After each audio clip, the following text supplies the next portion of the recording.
मोहन यादव जी को कब सूचित किया गया कि आपको मध्य प्रदेश में भारतीय जनता पार्टी के मुख्यमंत्री बनाया जा रहा है? चर्चा तो 2022 से ही शुरू हो गई थी मोहन यादव जी के नाम की। संघ के बड़े लोग, पार्टी के बड़े लोग अलग अलग जगहों पे फोन करके टटोलने लगे थे। ये चर्चा आपके कानों तक भी पहुंची है। थ्योरी नंबर 1, मोहन यादव को जेपी नड्डा की दोस्ती सूट कर गई। दूसरी थ्योरी, आप अमित शाह जी से पहली बार कब मिले? तीसरी थ्योरी, और ये सबसे मजबूत थ्योरी बताई जाती है, एक नाम चला प्रहलाद पटेल का, और ऐसा नाम चला कि लोगों ने कहा कि उनकी टीम अनाउंसमेंट से पहले ही भोपाल के ताज होटल में आके बस गई। एक दूसरा नाम चला आपके डिप्टी सीएम जगदीश देवड़ा जी का कि दलित समाज से दिया जाए। यहीं पर एक और व्यक्ति की एंट्री होती है सार्वजनिक चर्चा में, और ये कहा जाता है कि मोहन यादव के राजनीतिक उत्थान में यदि किसी एक व्यक्ति का आशीर्वाद सबसे ज्यादा वजनी है तो वो व्यक्ति हैं सुरेश सोनी। नहीं, ऐसा तो नहीं है। उज्जैन को केंद्र में रख के सबसे ज्यादा काम किया। महाकाल में इतनी आस्था। जब कॉरिडोर का उद्घाटन हुआ, प्रधानमंत्री आए, मुख्यमंत्री आए, प्रभारी मंत्री आए, हमारे विधायक वहां नहीं थे। एक आपकी क्लिप चली आजमगढ़ की, जिसमें आप उत्तर प्रदेश के भाजपा के अध्यक्ष भूपेंद्र चौधरी जी से पूछ रहे हैं क्या लाइन रखनी है भाई साहब। नहीं, मैं तो ये आपके सारे कहाँ से सुन के आए मालूम नहीं, लेकिन मेरे को तो कुछ मालूम नहीं है। नजर रखने वाले नौकरशाहों ने कहा मोहन जी के पास जितने आइडिया थे उतनी आज़ादी नहीं थी मुख्यमंत्री शिवराज सिंह चौहान के दफ्तर से। सत्य है? नहीं, ऐसा तो नहीं है, लेकिन मैं जानता हूँ कि दैनिक भास्कर अखबार में ये खबर छपी, कुछ ने कहा छपवाई गई, कि मोहन यादव के कहने पर उज्जैन के मास्टर प्लान में तब्दीली की गई। जो ज़मीन सिंहस्थ के लिए आरक्षित थी उसमें से कुछ ज़मीन आवासीय के लिए कर दी गई, और उस ज़मीन में बड़े पैमाने पर आपके परिवार के और आपके घर में जो नौकर हैं उनके नाम पर भी प्लॉट काटे गए। ये आरोप भी लगा। अधिकारी आपके, मंत्री आपके, सरकार आपकी, मोहन यादव क्या करेंगे इसमें? मोहन यादव तो तब सिर्फ विधायक थे। हाँ, और हमारा तो मंत्रालय भी नहीं है ना, और उनकी चलती भी नहीं थी तब सरकार। मैं तो ये नहीं कह सकता हूँ चलती नहीं थी, तो मैं कह रहा हूँ आप चूंकि इंटरव्यू करता है आप बोल सकते हैं, मैं तो बोल भी नहीं सकता हूँ। आपके पद की मर्यादा है। बिपाशा का नारा था, बिजली पानी सड़क मिस्टर बंटा धार, सबको दिख रहा था कि भाजपा आ रही, झूम के आ रही। आप विधायकी का टिकट लौटा आए। उमा जी ने आपको बुलाया था भोपाल, डाटा भी था उनने। किसी और का भी फोन आया था आपके पास। जैसे ही आपके नाम का ऐलान हुआ, कांग्रेस के कई हैंडल से 2018 का आपका एक वीडियो पोस्ट किया गया। उस वीडियो में मारो भगाओ के साथ तमाम शब्द और गालियां भी थी। ये क्या प्रसंग था? 2018 में क्या हुआ था? झगड़ा जब हो रहा है तो मंत्र तो नहीं सुनाएंगे ना। चुनाव आयोग ने बाई इलेक्शन में आप पे प्रचार पे रोक लगाई थी एक दिन की। क्या बोल दिया था आपने ऐसा? नहीं, देखो, भाषा में उनने गलत माना था, मैंने तो गलत बोला नहीं था जी। बुरे काम करने वालों को हम जमीन में दफना देते हैं। नहीं, एक मुहावरा है। सब आनंद में हैं, अधिकारी हिले हुए हैं। शाहजहांपुर में क्या हुआ? मैंने सस्पेंड नहीं किया है, तबादला किया। और ये मैंने उस एहसास के लिए किया कि भाई कमलनाथ पे कितना ध्यान दे रहे हैं? मैं कमल पे ध्यान दे रहा हूँ, कमलनाथ पे नहीं। बड़े बड़े लोग बीजेपी ज्वाइन कर रहे हैं। इन बड़े बड़े लोगों में नकुलनाथ भी होंगे। आज नहीं तो कल आएंगे, ये मुझे पूरा भरोसा है। आप प्रधानमंत्री को न्योता देने गए थे।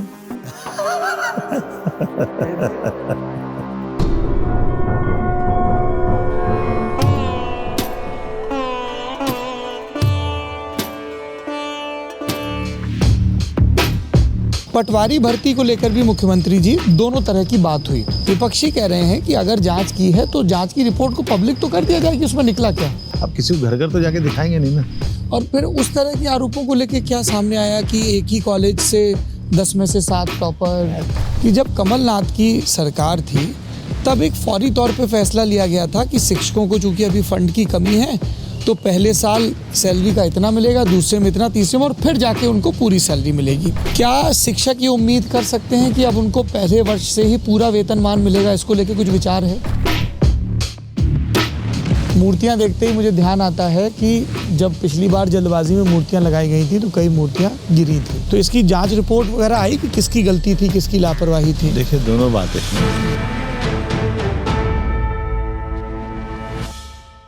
नमस्कार, जमघट के एक और एपिसोड में आपका बहुत बहुत स्वागत है। जमघट लल्लन टॉप का पॉलिटिकल इंटरव्यू का वो कार्यक्रम है जिसमें सत्ता के दावेदारों से और सत्ताधीशों से पूछे जाते हैं सवाल। आज के एपिसोड के हमारे जो मेहमान हैं, इनका वृहत राजनीतिक जीवन है और संघ की नर्सरी से निकले नेताओं में इनका नाम गिना जाता है। जो भारतीय जनता पार्टी में राजनीति के आकांक्षी हैं, उनको बार बार अब इनका भी उदाहरण दिया जा रहा है कि शुरुआत करनी है तो विद्यालय के स्तर से करनी है और विद्यार्थी परिषद उसका एक अच्छा जरिया हो सकता है। हस्तांतरण की बात करें तो हाल फिलहाल तो राज्य में सत्ता के केंद्र का हस्तांतरण हुआ मुख्यमंत्री के तौर पर, लेकिन जानने वाले याद दिलाते हैं 3-4 दशक पहले की बात, जब विद्यार्थी परिषद के राष्ट्रीय मंत्री के तौर पर एक हस्तांतरण हुआ था जगत प्रकाश नड्डा से इनकी तरफ। याद दिलाने वाले ये भी याद दिलाते हैं कि 20 बरस में कैसे समय का कांटा बदलता है। समय का जिक्र आता है तो उज्जैनी की नगरी आती है और अंतर्राष्ट्रीय स्तर पर मानक समय क्या हो इसकी चर्चा भी आती है। उज्जैनी का अपना इतिहास है। एक किशोर यहाँ पर खड़ा होता है और अपने दावेदारी स्थापित करता है पूरे मगध, पूरे पाटलिपुत्र और पूरे भारतवर्ष पर। भारतीय जनता पार्टी के रणनीतिकारों को लगता है कि नए सिरे से सामाजिक न्याय के जिस व्यूह की वो रचना कर रहे हैं उसकी एक और शुरुआत हो चुकी है। आलोचक भी हैं, वो अपने तई इनकी यात्रा गिनाते हैं। कोई कहता है संघ के अमुक नेता का आशीर्वाद रहा इसलिए ये बेल इतना ऊपर चढ़ रही है। कोई कहता है पुरानी दोस्तियां काम आ रही हैं और कोई ये भी कि आखिर धैर्य का परिणाम मिल गया। सार्वजनिक जीवन में आप होते हैं तो खूब मान मिलता है, खूब आरोप लगते हैं, खूब उम्मीदें पनपती हैं और इन सब पर विस्तार से बात करने के लिए जमघट के इस एपिसोड में हमारे मेहमान हैं मध्य प्रदेश के मुख्यमंत्री मोहन यादव जी। बहुत बहुत स्वागत है आपका। आपको अभिनंदन है, मध्य प्रदेश की धरती पे स्वागत है। बिल्कुल, मैं रहने वाला मोहन जी उत्तर प्रदेश का हूँ, पर आप यूँ मान लीजिए कि बुंदेलखंड किनारे ही पड़ता है और उसका विस्तार दोनों तरफ, तो ये मेरा दूसरा घर ही है। बिल्कुल सही बात है।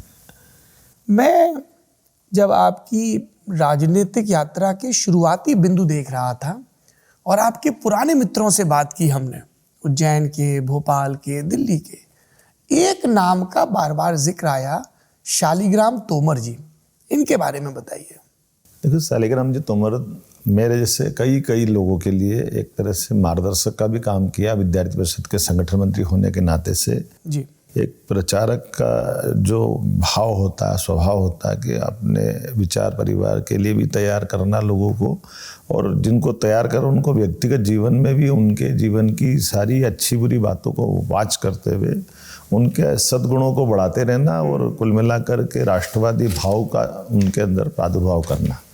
मुझे इस बात की प्रसन्नता कि शालिग्राम जी वो शख्स है जिनके रहते रहते ऐसे कई जिंदगी के मेरे टर्निंग पॉइंट आए जहां मुझे लगा कि शालिग्राम जी नहीं होते तो मेरा जैसे उदाहरण के लिए मुझे ध्यान में आता है कि 84 के इंदिरा गांधी जी की हत्या हो चुकी थी, विधानसभा चुनाव अनाउंस हुए, मैं नगर मंत्री था उज्जैन में। मैं चूँकि छात्र संघ का अध्यक्ष बन गया था, सेकेंड ईयर में, फर्स्ट ईयर में जॉइंट सेक्रेटरी बन गया और परिषद से खड़ा ही था। और ये माधव विज्ञान महाविद्यालय उज्जैन के लिए। और फिर मैं उसी दौर की बात थी कि चूँकि हमने कांग्रेस का विरोध किया, कांग्रेस के कैंडिडेट का विरोध किया, तो अब झूठा पुलिस मुकदमा हम पे बन गया।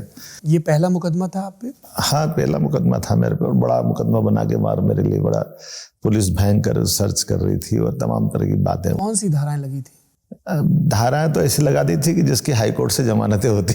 क्या 307 वगैरह लगाई थी? नहीं, 307 नहीं लगाई उनने। चूंकि मैं केमिस्ट्री की लैब में काम करता पढ़ता, मेरी बीएससी थी, उनने उस पर आबकारी एक्ट वगैरह ऐसे बना दिया था जो संभव नहीं था। लेकिन चूंकि पुलिस का ऐसा रहता कि प्राइमरी रूप से जो इन्वेस्टिगेशन में लगा देते हैं, बाद में हो जाओ बरी हो जाओ तो करवाते रहो FIR क्रैश पर, लंबा प्रोसेस है। तो मेरे को लगा था कि नगर मंत्री पे धारा लगना, तो मैंने अपने आप को माननीय शालिग्राम। कौन थे ये कांग्रेस के नेता? अब मैं तो भूल गया, बहुत पुरानी बात हो गई, बहुत सारे लोग थे, मैं उनको काल के प्रभाव में छोड़ देता हूँ, कोई बात नहीं। अपनी अपनी जगह जो जैसे थे सही थे। तो मैंने शालिग्राम जी से कहा कि मैं नगर मंत्री से इस्तीफा दे देता हूँ, भाई साहब अपनी पार्टी बदनाम होती है, मैं इसको बचाना चाहता हूँ। उन्होंने कहा नहीं, बिल्कुल नहीं, तुम सही हो अपनी जगह में, तुमको क्यों इस्तीफा देना चाहिए। तो मैंने कहा फिर जैसा आप बताओ। बोले मैं अपने लोगों को बोलता हूँ तुम्हारी जमानत की व्यवस्था करेंगे। अब मुझे लगा कि वाकई ये संगठन में इतना माफ करना, हमारे लिए इतना सोचने वाले लोग हैं। तो मैं आज वो 84 की बात याद करता हूँ, लगभग 39 साल पहले की बात है। फर्स्ट ईयर में जब 82-83 में जॉइंट सेक्रेटरी लड़ा था, सेकेंड ईयर में प्रेसिडेंट बना था। और ये घटना के साथ ही जैसे मेरे को ये भी स्मरण आता है कि मैं आमतौर पे परिषद में जाते फर्स्ट ईयर में जॉइंट सेक्रेटरी बना, और चूँकि स्वाभाविक रूप से उस समय पीएमटी चलती थी सिलेक्शन के पहले, तो वो मेरे को मेरा ये क्यों रखना चाहिए, मेरा प्रति क्यों आग्रह था, मैं शालिग्राम जी का और बाकी लोगों का ये भी बताना चाहूँगा कि हमारे यहाँ पहले लगभग 10 साल से परिषद जीती नहीं थी। मेरे जाने के बाद परिषद, विद्यार्थी परिषद की जीत हुई थी उसमें माधव फर्स्ट ईयर में, और फर्स्ट ईयर में जॉइंट सेक्रेटरी बन गए तो स्वाभाविक रूप से लगा कि सेकेंड ईयर में फिर बनना चाहिए। तब तक मैं पीएमटी दे चुका था। तो जैसे मैं पीएमटी दिया तो मेरा सिलेक्शन हो गया एमबीबीएस के लिए, मैं इंदौर का एडमिशन हो गया। फिर सबने कहा कि नहीं, परिषद को फिर जिताना, तुम तो बीएससी करने आओ, कहाँ एमबीबीएस कर रहे हो। तो हमने छोड़ दिया, एमबीबीएस छुड़वा दी। छोड़ दिया। नहीं, हमने छोड़ दिया क्योंकि सबने कहा कि ये अगर चुनाव लड़ना तो इधर ही आना पड़ेगा, तो हमने कहा छोड़ो, डॉक्टरी इधर चलेंगे। आपने तो छोड़ दिया, लेकिन जब आपने ये फैसला लिया तो जो आपके घर के अभिभावक हैं, आपके पिताजी श्री पूनम चंद यादव जी, आपकी बड़ी बहन कलावती जी जो मातृतुल्य हैं आपके लिए, भैया नारायण यादव जी, इनका क्या रुख था? नहीं, इनने कहा कि जो तुम्हारी इच्छा हो। मेरे घर में एक अच्छी बात ये रही कि परिवार सदैव जो निर्णय में लेता हूँ, मेरे निर्णय पे बिल्कुल वो प्रसन्नता से, यद्यपि उनको अटपटा लगा, समझाने का प्रयास भी किया, अरे क्या नादानी कर रहे हो तुम, एमबीबीएस छोड़ रहे हो। हाँ, उन्होंने यही कहा ना कि नादानी कर रहे हो। हमने कहा नहीं, हम परिषद के काम के लिए जहाँ जाएंगे परिषद वाले, हम तो वहीं खड़े रहेंगे। हम तो एमबीबीएस में कुछ चुनाव होते नहीं है, और यहाँ साइंस कॉलेज अगर हार गए तो हमको लगा कि परिषद की नाक कट जाएगी, और हमको करनी है नेतागिरी। हमको लगा कि ये वहाँ चुनाव होते नहीं तो यही चुनाव में रहना है। हम छोड़ के वापस बीएससी सेकेंड ईयर में, पहली बार ऐसा हुआ कि कोई सेकेंड ईयर का लड़का प्रेसिडेंट बना और मैंने फाइनल वालों को हराया था। अच्छा, ये अच्छी बड़ी फाइट हुई थी, और मैं फिर बाद में यूनिवर्सिटी प्रेसिडेंट भी बना। लेकिन ये मैं वो बताना चाह रहा था कि शालिग्राम जी अगर ना होते तो ये लगता कुछ और धारा निकलती। थे शालिग्राम जी? शालिग्राम जी तो रहने वाले पोलाई के थे, लेकिन प्रचारक कहाँ बताते हैं कहाँ के रहने वाले हैं, वो तो जो उनको दायित्व वो बताते हैं, इसलिए प्रांत संगठन मंत्री थे। बाद में मैं तो यहाँ तक कि उनके मेरे जीवन में ऐसे संबंध आए कि बाद में भी उन्होंने जब जब मेरे को मार्गदर्शन किया, उदाहरण के लिए मेरे परिवार में हमेशा हमारे भाइयों का विवाह, बहन का विवाह सब उज्जैन जिलों के आसपास हुआ, लेकिन मेरा विवाह भी माननीय शालिग्राम जी ने कराया है। 92 में लड़की देखने वो गए। कहाँ पे? रीवा में। और मूल रूप से सुल्तानपुर यूपी के रहने वाले हैं, लेकिन रीवा में भी घर है, तो शालिग्राम जी ने मेरी श्रीमती को ढूंढा, दामाद हैं आप उत्तर प्रदेश के, संबंध कराया। तो ये मैं प्रचारकों का जीवन बताता हूँ कि उनका अपना ये एक तरीका रहता है कि वो अपने कार्यकर्ता की पूरी चिंता करते हैं, उसके साथ खड़े रहते हैं, उनको लेके चलते हैं। और मुझे इस बात का गर्व है कि मैं संघ स्वयंसेवक हूँ जिसको ऐसे प्रचारक मिले। और भी कुछ एक जगह शालिग्राम जी ने आपकी बड़ी मदद की? हाँ, शालिग्राम जी ने, जैसे मैं राष्ट्रीय मंत्री से फ्री हो रहा था, मेरी इच्छा थी कि मैं राजनीतिक क्षेत्र में हूँ, लेकिन शालिग्राम जी ने कहा नहीं, अभी अपने को राजनीति में नहीं आना।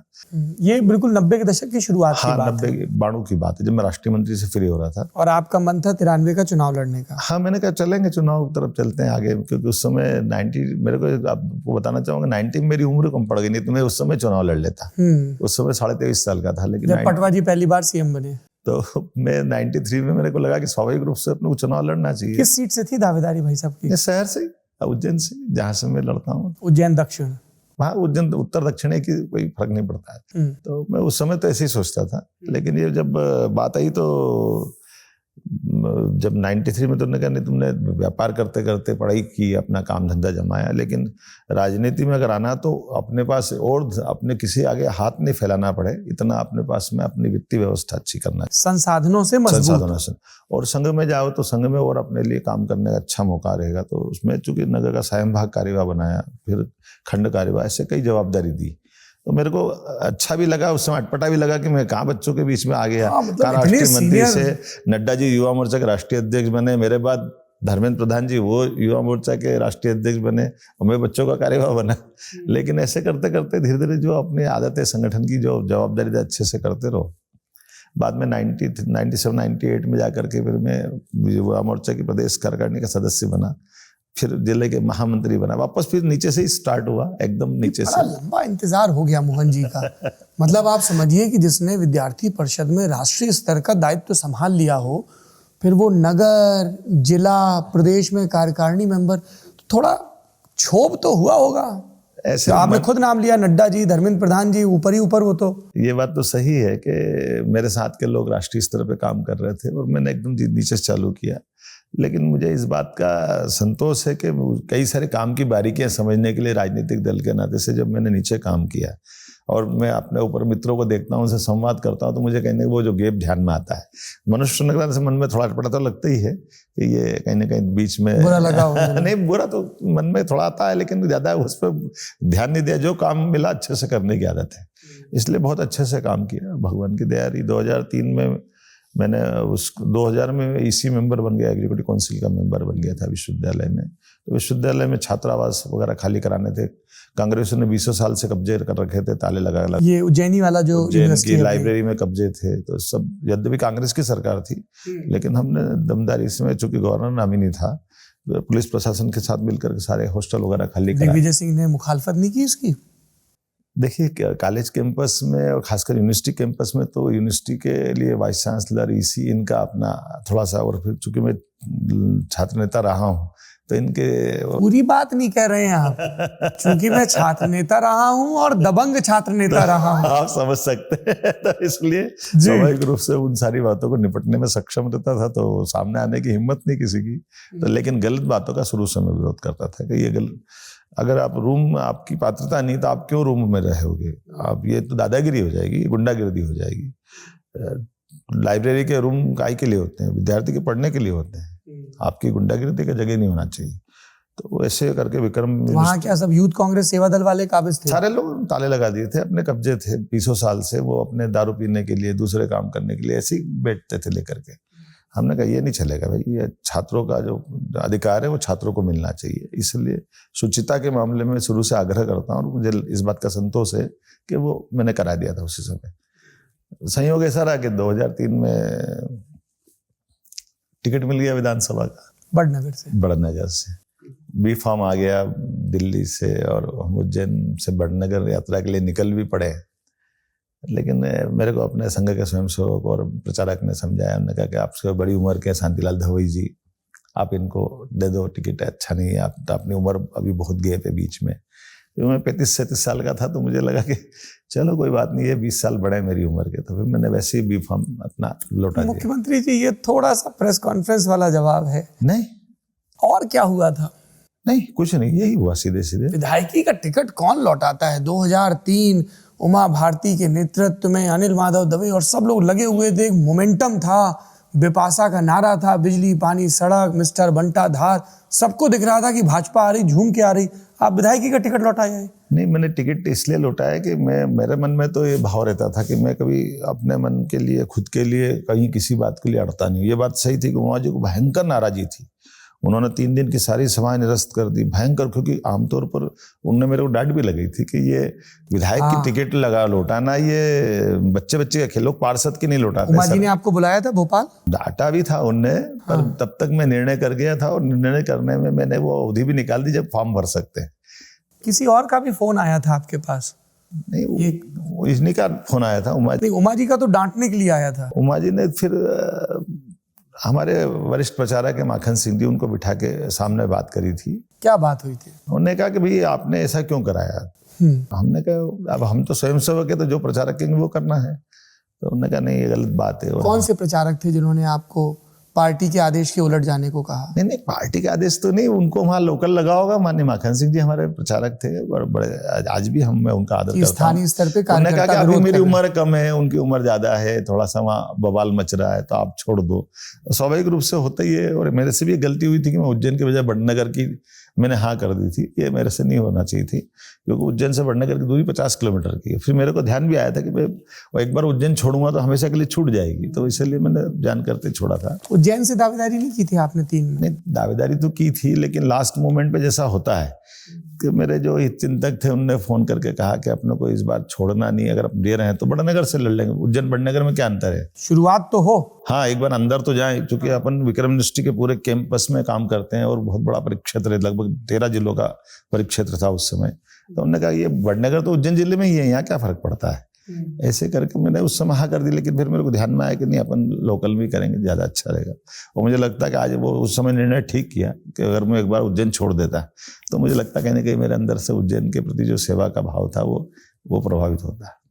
कैसे देखिए, इतनी मेहनत के बाद कि 93 में टिकट मिल रहा तो मनाही हो गई, 2003 में मिला, फिर वो अटक गया, फिर जाके 13 में नंबर लगा। हाँ, ये तो भाग्य की बात मान लो, अपन उसको ज़्यादा क्या समझे अच्छे से कि 2008 में स्वाभाविक रूप से मेरे को लगा था कि जब 3 में छोड़ा तो 8 में मिलना ही चाहिए था, लेकिन ऐसा कुछ परिस्थिति बनी कि नहीं। क्या परिस्थिति बनी थी? क्योंकि चर्चा बहुत होती है 8 की परिस्थिति को लेकर भी। अब मैं तो इसमें क्या कह सकता हूँ कि हम तो मांगने वालों में थे। मैं तो इसलिए कह रहा हूँ ताकि जो भविष्य के मोहन यादव हैं वो संतोष का सबक सीखें। क्या हुआ था 8 में? नहीं, ऐसी परिस्थिति बनी कि हमको टिकट मिल रहा है। मेरे को ऊपर से फोन भी आ गए थे, माननीय शिवराज सिंह जी का भी आ गया था कि आपको हम चुनाव लड़ा रहे हैं। किस सीट से? उज्जैन से, उज्जैन उत्तर दक्षिण कहीं से भी। उनका आपको लिए अच्छी, मेरे को क्योंकि लोकल कार्यकर्ताओं का भाव सद्भाव सदैव रहा है और जनता के बीच में रहने की आदत है, तो कभी ये कष्ट है ही नहीं। सक्रिय तो थे ही लगातार, कोई कष्ट नहीं। और फिर मैंने चूंकि उज्जैन विकास प्राधिकरण का अध्यक्ष था तो मैंने उस समय कई काम किए थे, यहाँ तक कि इस्कॉन इंटरनेशनल ने मेरे को अमेरिका में जाकर के पुरस्कार दिया था, बड़ा पुरस्कार मिला मुझे उस समय डेवलपमेंट के कामों को लेकर के। फिर संयोग ऐसा हुआ कि 8 में जिनको 2003 में टिकट दी थी उनको ही रिपीट करने का एक कोई निर्णय हो गया, तो स्वाभाविक रूप से जगह नहीं बनी, तो कहा गया कि अरे थोड़ा सॉरी। 3 से 8 के बीच में प्रदेश के स्तर पे उमा जी आई जी, फिर शिवराज जी, बाबूलाल जी आए, हाँ, शिवराज जी आए, फिर शिवराज जी आए, तो ये हुआ कि लोकल लेवल पे ज्यादा अभी वो स्वाभाविक रूप से, क्योंकि क्या हुआ था कि हमारी सरकार 77 से 80 या 90 से बाणु प्रदेश में 2 बार ऐसा हो गया कि भाजपा या जनसंघ या जनता पार्टी के लोग सरकार 2 साल से ज्यादा चला नहीं पाते हैं। एक ये केंद्रीय नेतृत्व को, प्रदेश नेतृत्व को ये डर था, तो उन्होंने कहा कि जो जमा हुआ उसको चलने दो, कम से कम एक सरकार लंबी चले, इसलिए इस सेटअप को मत बिगाड़ो। एक ये भी कारण हो सकता है, पर जो भी होगा, व्यक्ति होने के नाते से हम अगर वंचित होते तो मन में एक झटका तो लगता ही, लेकिन कोई बात नहीं। मेरे को 10 में जब यूडीए छोड़ा मैंने, तो फिर मुझे टूरिज्म कॉर्पोरेशन का काम मिला था, पर्यटन विकास निगम का, मध्य प्रदेश पर्यटन विकास निगम जी। यहीं पर एक और व्यक्ति की एंट्री होती है सार्वजनिक चर्चा में, और ये कहा जाता है कि मोहन यादव के राजनीतिक उत्थान में यदि किसी एक व्यक्ति का आशीर्वाद सबसे ज्यादा वजनी है तो वो व्यक्ति हैं सुरेश सोनी। नहीं, ऐसा तो नहीं है। मेरे लिए तो सदैव, मैंने कहा ना कि मेरे लिए संघ हो, विद्यार्थी परिषद हो, सभी वरिष्ठों का मार्गदर्शन सदैव मिला है। ये अलग बात थी कि उस समय चूंकि संघ के सीधे दायित्ववान कार्यकर्ताओं में से सशस्त्र कार्यवाह के नाते से माननीय सुरेश जी भाई साहब हमारे बीजेपी में समन्वय का काम देखते थे दिल्ली में। लेकिन आपकी जानकारी के लिए बता दूं कि 2003 में भी माननीय सुरेश जी भाई साहब तो प्रांत कार्यवाह थे, प्रांत प्रचारक थे, और बाद में उनका आशीर्वाद तो सदैव रहा, लेकिन वो इन सब बातों से इस तरह से इत्तेफाक नहीं रखते। लेकिन ये अच्छी बात है कि उनका सदैव अपने कार्यकर्ताओं पर प्रेम रहता है। मुख्यमंत्री जी, फिर भोपाल के गलियारों में ये किस्सा क्यों चलता है कि शिवराज जी को लगभग नाराज होते हुए सुरेश सोनी जी ने कहा था संगठन ने ये तय किया है मोहन यादव जी को ये प्रभार देना है, कैसे देना है अब आप ये तय करिए। ये मेरी जानकारी में तो नहीं, आपको किसने बताया? जानकारी नहीं मेरे को। अड़ना पड़ा संघ को आपके लिए शिवराज जी के सामने? ये मेरी जानकारी नहीं मैं तो इसको नहीं मानता हूँ, क्योंकि मुझे ये ध्यान में आता है कि जब भी जो जवाबदारी मिलती है मैं उसको अच्छे से करता हूँ। और ये बात सही है कि टूरिज्म का मैं अध्यक्ष बना तो उस समय भी मेरे सामने 2-3 ऑफर दिए गए थे कि आप हाउसिंग बोर्ड के अध्यक्ष बन जाएं, अपेक्स बैंक के अध्यक्ष बन जाएं, आप ये तीनों जवाबदारी में से कोई जो आपकी मर्जी है ले लो। तो मैंने बड़ी विनम्रता के साथ कहा था कि मैं हाउसिंग बोर्ड का तो इसलिए नहीं बनूंगा कि मैं अल्टीमेटली प्राधिकरण का 8 साल से अध्यक्ष हूँ, तो हाउसिंग बोर्ड उससे थोड़ा बड़ा, मुझे पैसे नहीं कमाना है निर्माण के कोई कामों में। अब मैंने 8 साल काम कर लिया, अब इसको मैं छोड़ना चाहता हूँ। तो उन्होंने कहते आप इससे पूरे प्रदेश में निर्माण का आपको बहुत अनुभव, अच्छे से काम फैला सकते हो। मैंने कहा मैं टाइप्ड नहीं होना चाहता हूँ कि यही काम करूँगा मेरे को, तो इसलिए अब इसको नहीं करना। फिर उन्होंने कहा कि आप हाउसिंग बोर्ड के बाद अपेक्स बैंक के पूरे प्रदेश में कोऑपरेटिव का काम कर सकते हैं, इसमें आप काम करिए, बड़ा काम है, बहुत बड़ा बजट होता है, बहुत कर्मचारी होते हैं। माननीय सुभाष यादव जी तो मुख्यमंत्री के बजाय हाउसिंग बोर्ड के चेयरमैन और अपेक्स बैंक का वर्चस्व बड़ी मुश्किल से टूटा था, उनने वो छोड़ के आप कर सकते हो। तो मैंने कहा देखो मेरे को ये बात सही कि अपेक्स बैंक बड़ी चीज होती है, मैं जानता हूँ उसका सारी व्यवस्था भी, लेकिन अल्टीमेटली वो है एक बैंक, और बैंक होने के नाते से मैंने कहा कि मैं केवल बैंक का काम करूँ ये मेरे को पसंद नहीं है। मैं अपने आइडियाज जो लगाना चाहता हूँ, जैसे उदाहरण के लिए पर्यटन में पहली बार हमने धार्मिक पर्यटन चालू किया था। देवस्थान पे भी हम टूरिज्म की दृष्टि से स्थान डेवलप कर सकते हैं धार्मिक पर्यटन के लिए करके। उसी कारण से हमारे पर्यटन कॉर्पोरेशन निगम को लगातार 2 साल राष्ट्रपति पुरस्कार मिले थे। फिर हमने वेंचुरा, क्योंकि हमारे दूरस्थ क्षेत्र के कई पर्यटन केंद्र हैं, तो वेंचुरा एयरक्राफ्ट चालू कराया था। आमतौर पे एविएशन वाले ही विमान चालू करते हैं, लेकिन टूरिज्म के माध्यम से पहली बार ऐसा हुआ कि हमने हवाई सेवाओं की उपलब्धता चालू कराई थी।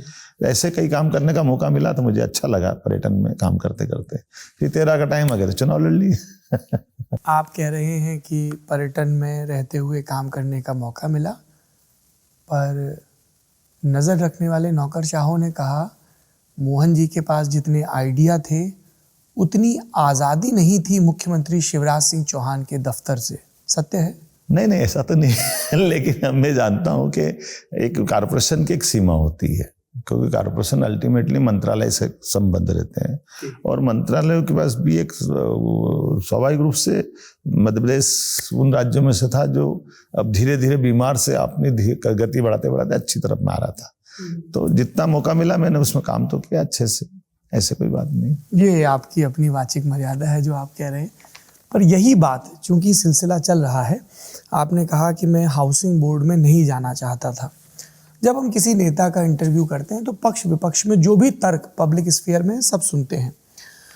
मोहन यादव जी की आलोचना करने वाले जो पहली चीज़ आपके खिलाफ प्रस्तुत करने की कोशिश करते हैं वो ये कि अरे साहब उनको तो ज़मीन, कॉलोनी, प्रॉपर्टी, लैंड इसमें बड़ी दिलचस्पी है।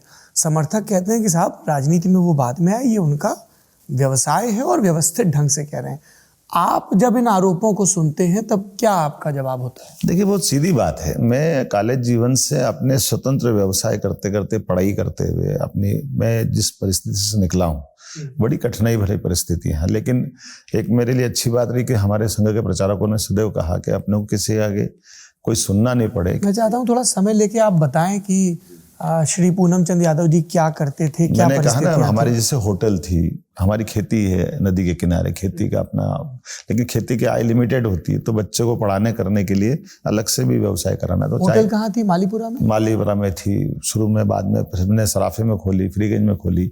मैं कॉलेज में फर्स्ट ईयर में जब चुनाव लड़ा तब भी मैं चुनाव लड़ते लड़ते होटल भी चलाता था, रेस्टोरेंट, जिसमें अपने सामान्य तौर पर अल्पाहार की जो दुकान, चाय, कचौरी, समोसे ये बेचते हुए पढ़ाई भी करने जाता था बराबरी से। चुनाव लड़ा, चुनाव भी लड़के जीता। और बड़े भैया नंदलाल भैया और नारायण सब अपने काम धंधे में, यही काम, वो घर परिवार में लगे रहते थे, उनको अपनी दुनियादारी है, वो आज भी अपने काम धंधे में लगे रहते हैं।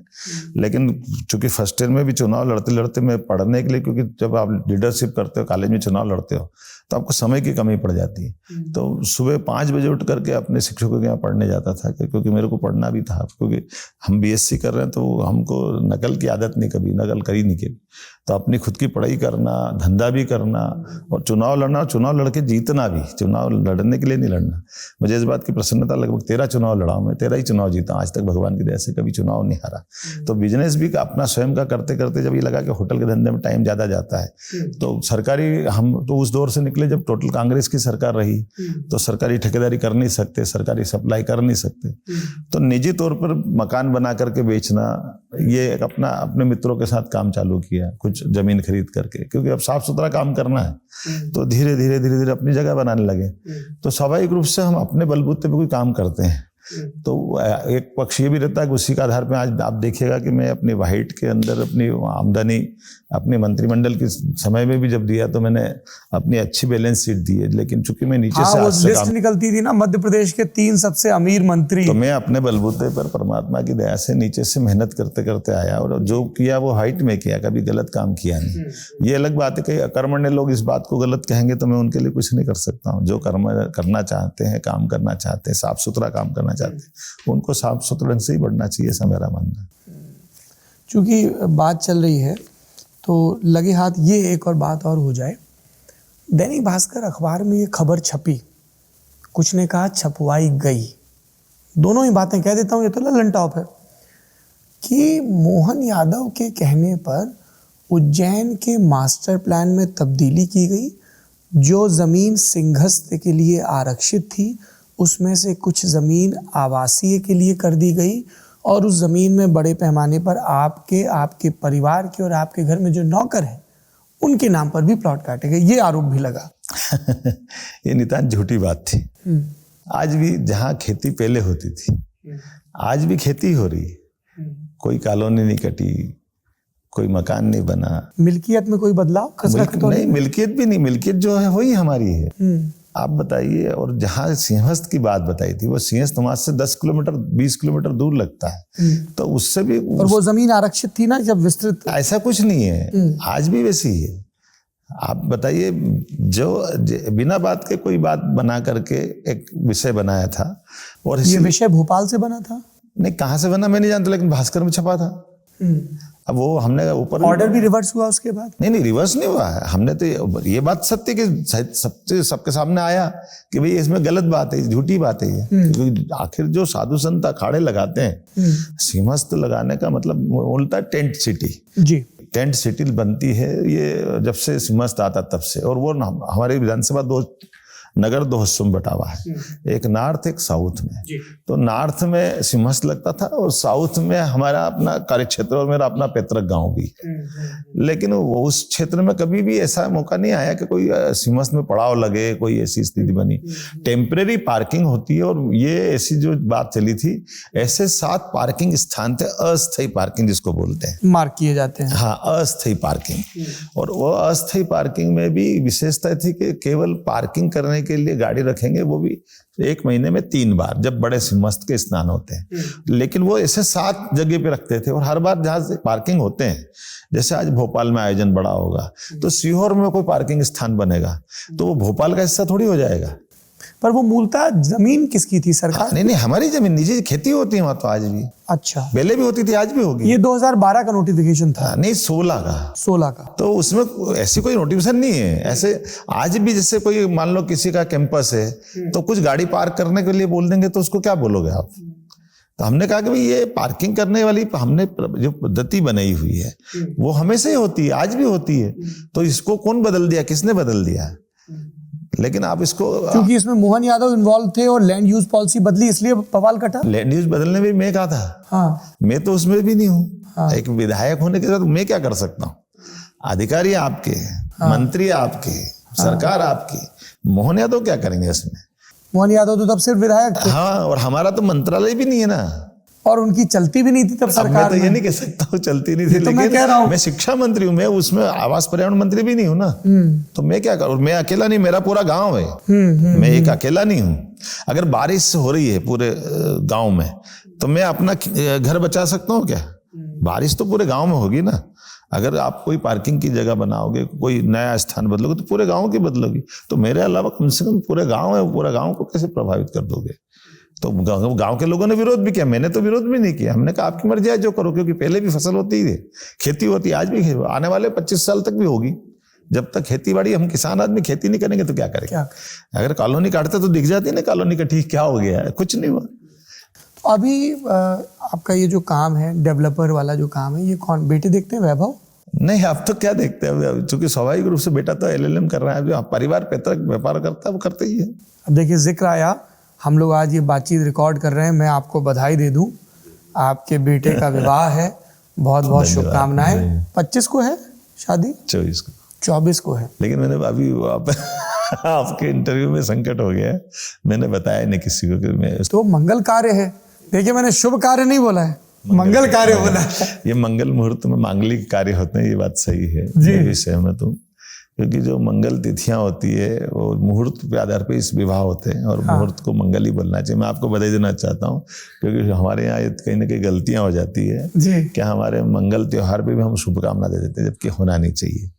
मंगल कामना होना। दिवाली, दशहरा, रक्षाबंधन, ये सारे त्योहार हम मंगल तिथियों पे होते हैं, इसलिए इनकी मंगल कामना होना चाहिए। ये बताइए मुख्यमंत्री जी, आपका विवाह तो संघ परिवार के अभिभावकों ने तय किया, बेटे का विवाह कहाँ तय हुआ? बेटी का रोलगांव हरदा में हमारे समाज का गांव है, वहीं बेटी तय, वहीं से। एक कहानी हम आपके बेटे के विवाह की दिल्ली से सुन के आए हैं, आप बता दीजिए सत्य है कि नहीं। आप प्रधानमंत्री को न्योता देने गए थे? गए थे? क्या निर्देश दिया प्रधानमंत्री जी ने? कोई निर्देश नहीं दिया उनने, कोई निर्देश नहीं दिया उनने, ये कभी कोई निर्देश नहीं दिए। सादगी को लेके कुछ कहा? उनने ये जरूर कहा था कि विवाह करते हैं तो चूंकि मंत्री बन जाते हैं, मुख्यमंत्री बन जाते हैं, तो बड़े पैमाने पर लोगों की अपेक्षा होती है, बहुत बड़ा फंक्शन होता है, अनावश्यक एक चित्र बनता है। तो हमको अपने आचार व्यवहार विचार और कम से कम इन जवाबदारी वाली जगह पे बैठ करके एक संदेश देना चाहिए कि हमारी निजी जिंदगी के कार्यक्रम है, तो इससे आपने को इस टाइप से रहना चाहिए। मुझे अच्छा लगा, तो हमने उनका पालन कर लिया कि भाई विवाह करना बच्चे का, ठीक है, तो दोनों परिवार के जो 100-150 लोग मिलेंगे, विवाह हो जाएगा। और राज्य से बाहर मिलेंगे तो थोड़ा सीएम वाला झामा भी कम हो जाएगा। जरूरत नहीं है इसकी, इसलिए इस तरह से। चलिए, इससे आगे की जानकारी व्यक्तिगत है, तो मैं इंटरव्यू में उसकी चर्चा नहीं करूंगा। आप अपने परिवार के एक चर्चित राजनेता हैं, लेकिन हमको बताया गया कि पक्की वाली नेता तो इनकी बहन है कलावती दीदी, जरा उनके बारे में बताइए। कितने 7 बार की पार्षद हैं, 6 बार की? हाँ, वो 95 से लगातार पार्षद है, मेरे से बड़ी दीदी हैं और बहुत विनम्र है। और उनकी विशेषता ये है कि वो वार्ड के पार्षद के लिए क्या रहता है, अपने वार्ड में कोई एक जगह लड़ेगा तो घर होना चाहिए, रिश्तेदार होना चाहिए, तो जीतेंगे। दीदी की विशेषता ये है कि वो उसको जिस भी वार्ड से लड़ाते हैं, वहाँ हमारा कोई घर नहीं होता, कोई रिश्तेदार नहीं, कोई जाति समाज नहीं, लेकिन वो वहाँ से जीत जाती है, क्योंकि पुराने काम का उनका और विनम्रता का अच्छा व्यवहार है, तो कभी हारी नहीं, वो हमेशा चुनाव लड़के जीतती है।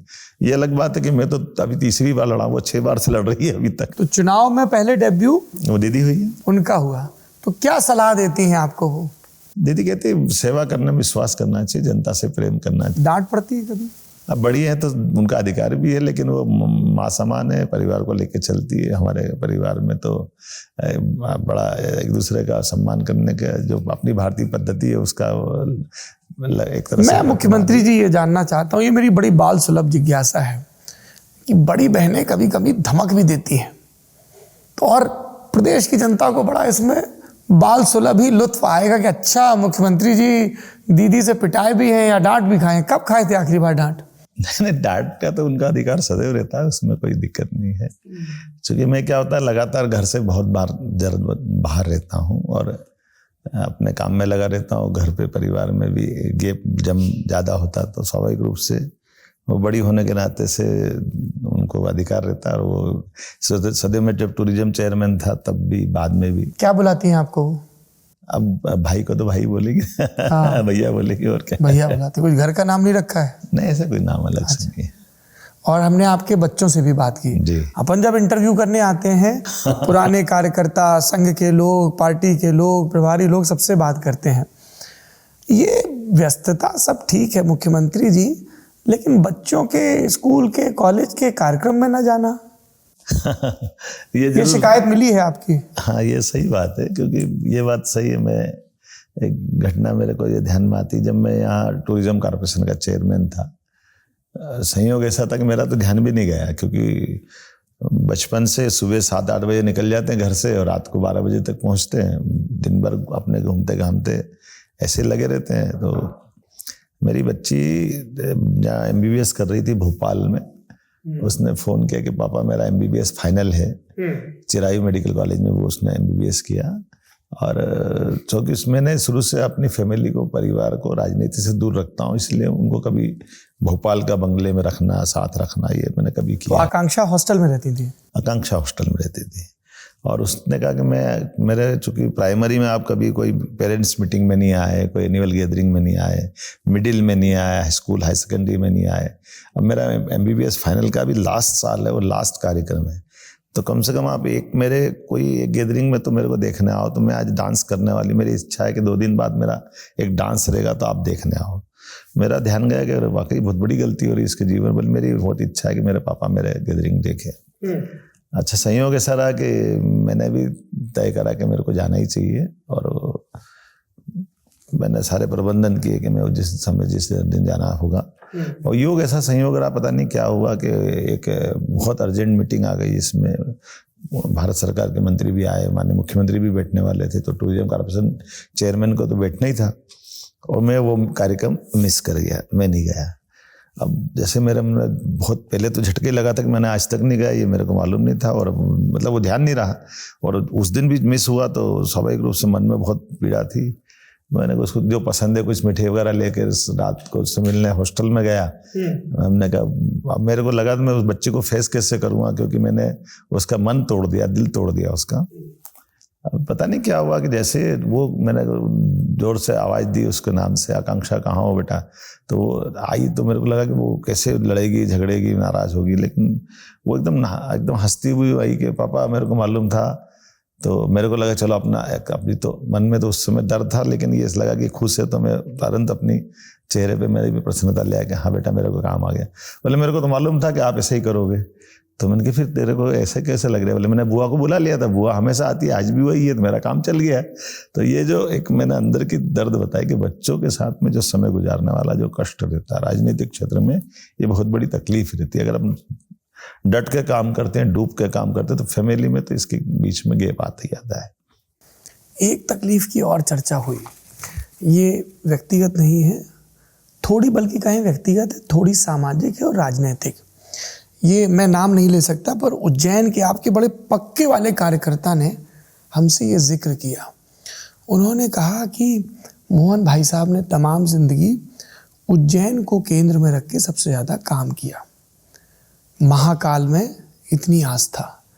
जब कॉरिडोर का उद्घाटन हुआ, प्रधानमंत्री आए, मुख्यमंत्री आए, प्रभारी मंत्री आए, हमारे विधायक वहाँ नहीं थे।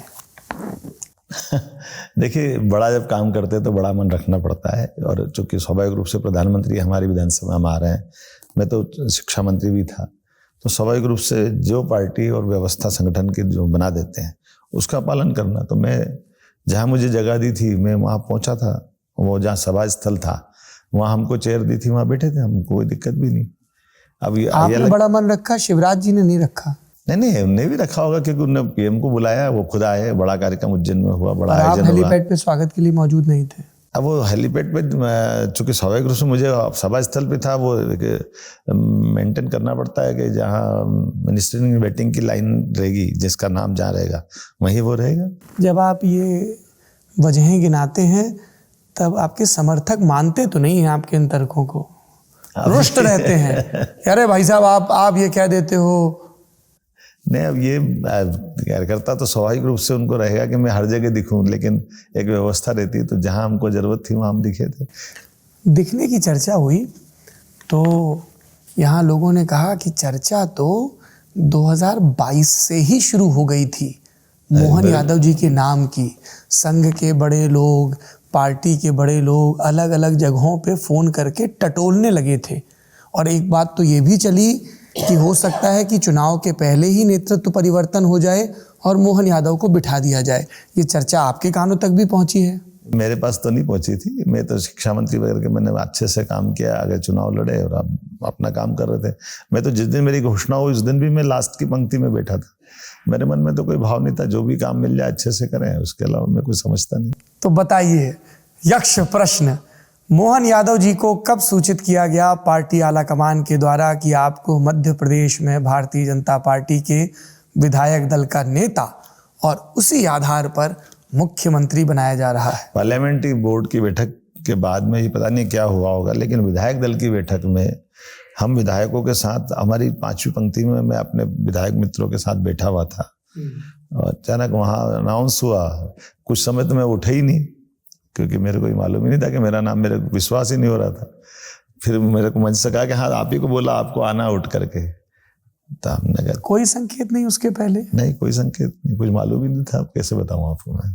अच्छा चलिए, आप नहीं बता रहे, मैं बताता हूँ। 4 थ्योरी चल रही हैं, चारों थ्योरीज पे एक एक करके बात कर लेते हैं। थ्योरी नंबर 1 कि मोहन यादव को जेपी नड्डा की दोस्ती सूट कर गई। कहा गया कि ये विद्यार्थी परिषद के दिनों की प्रगाढ़ता है। नड्डा जी राष्ट्रीय मंत्री थे, उसके बाद मोहन यादव जी राष्ट्रीय मंत्री बने, और राजनीतिक संबंध नहीं है, घरेलू संबंध है। ऐसा कि नड्डा जी की जो पत्नी है वो आपको राखी बांधती हैं। सत्य है ये सब? नहीं, मैं तो एक बात जानता हूँ, ये बात सही कि मल्लिका जी हमारे साथ में, हम लोगों ने साथ में काम किया, हम सब भाई बहन की तरह परिषद में रहते हैं, तो वही भाव रहता है। लेकिन नड्डा जी का विवाह हुआ और मल्लिका जी जब से गई, उनने मध्य प्रदेश की राजनीति में कोई आज तक का दखल उनका नहीं है। क्योंकि आप ये अंदाज लगा लो कि वो खुद युवा मोर्चा के राष्ट्रीय अध्यक्ष थे। मल्लिका जी जबलपुर की रहने वाली? जबलपुर के रहने वाले जी।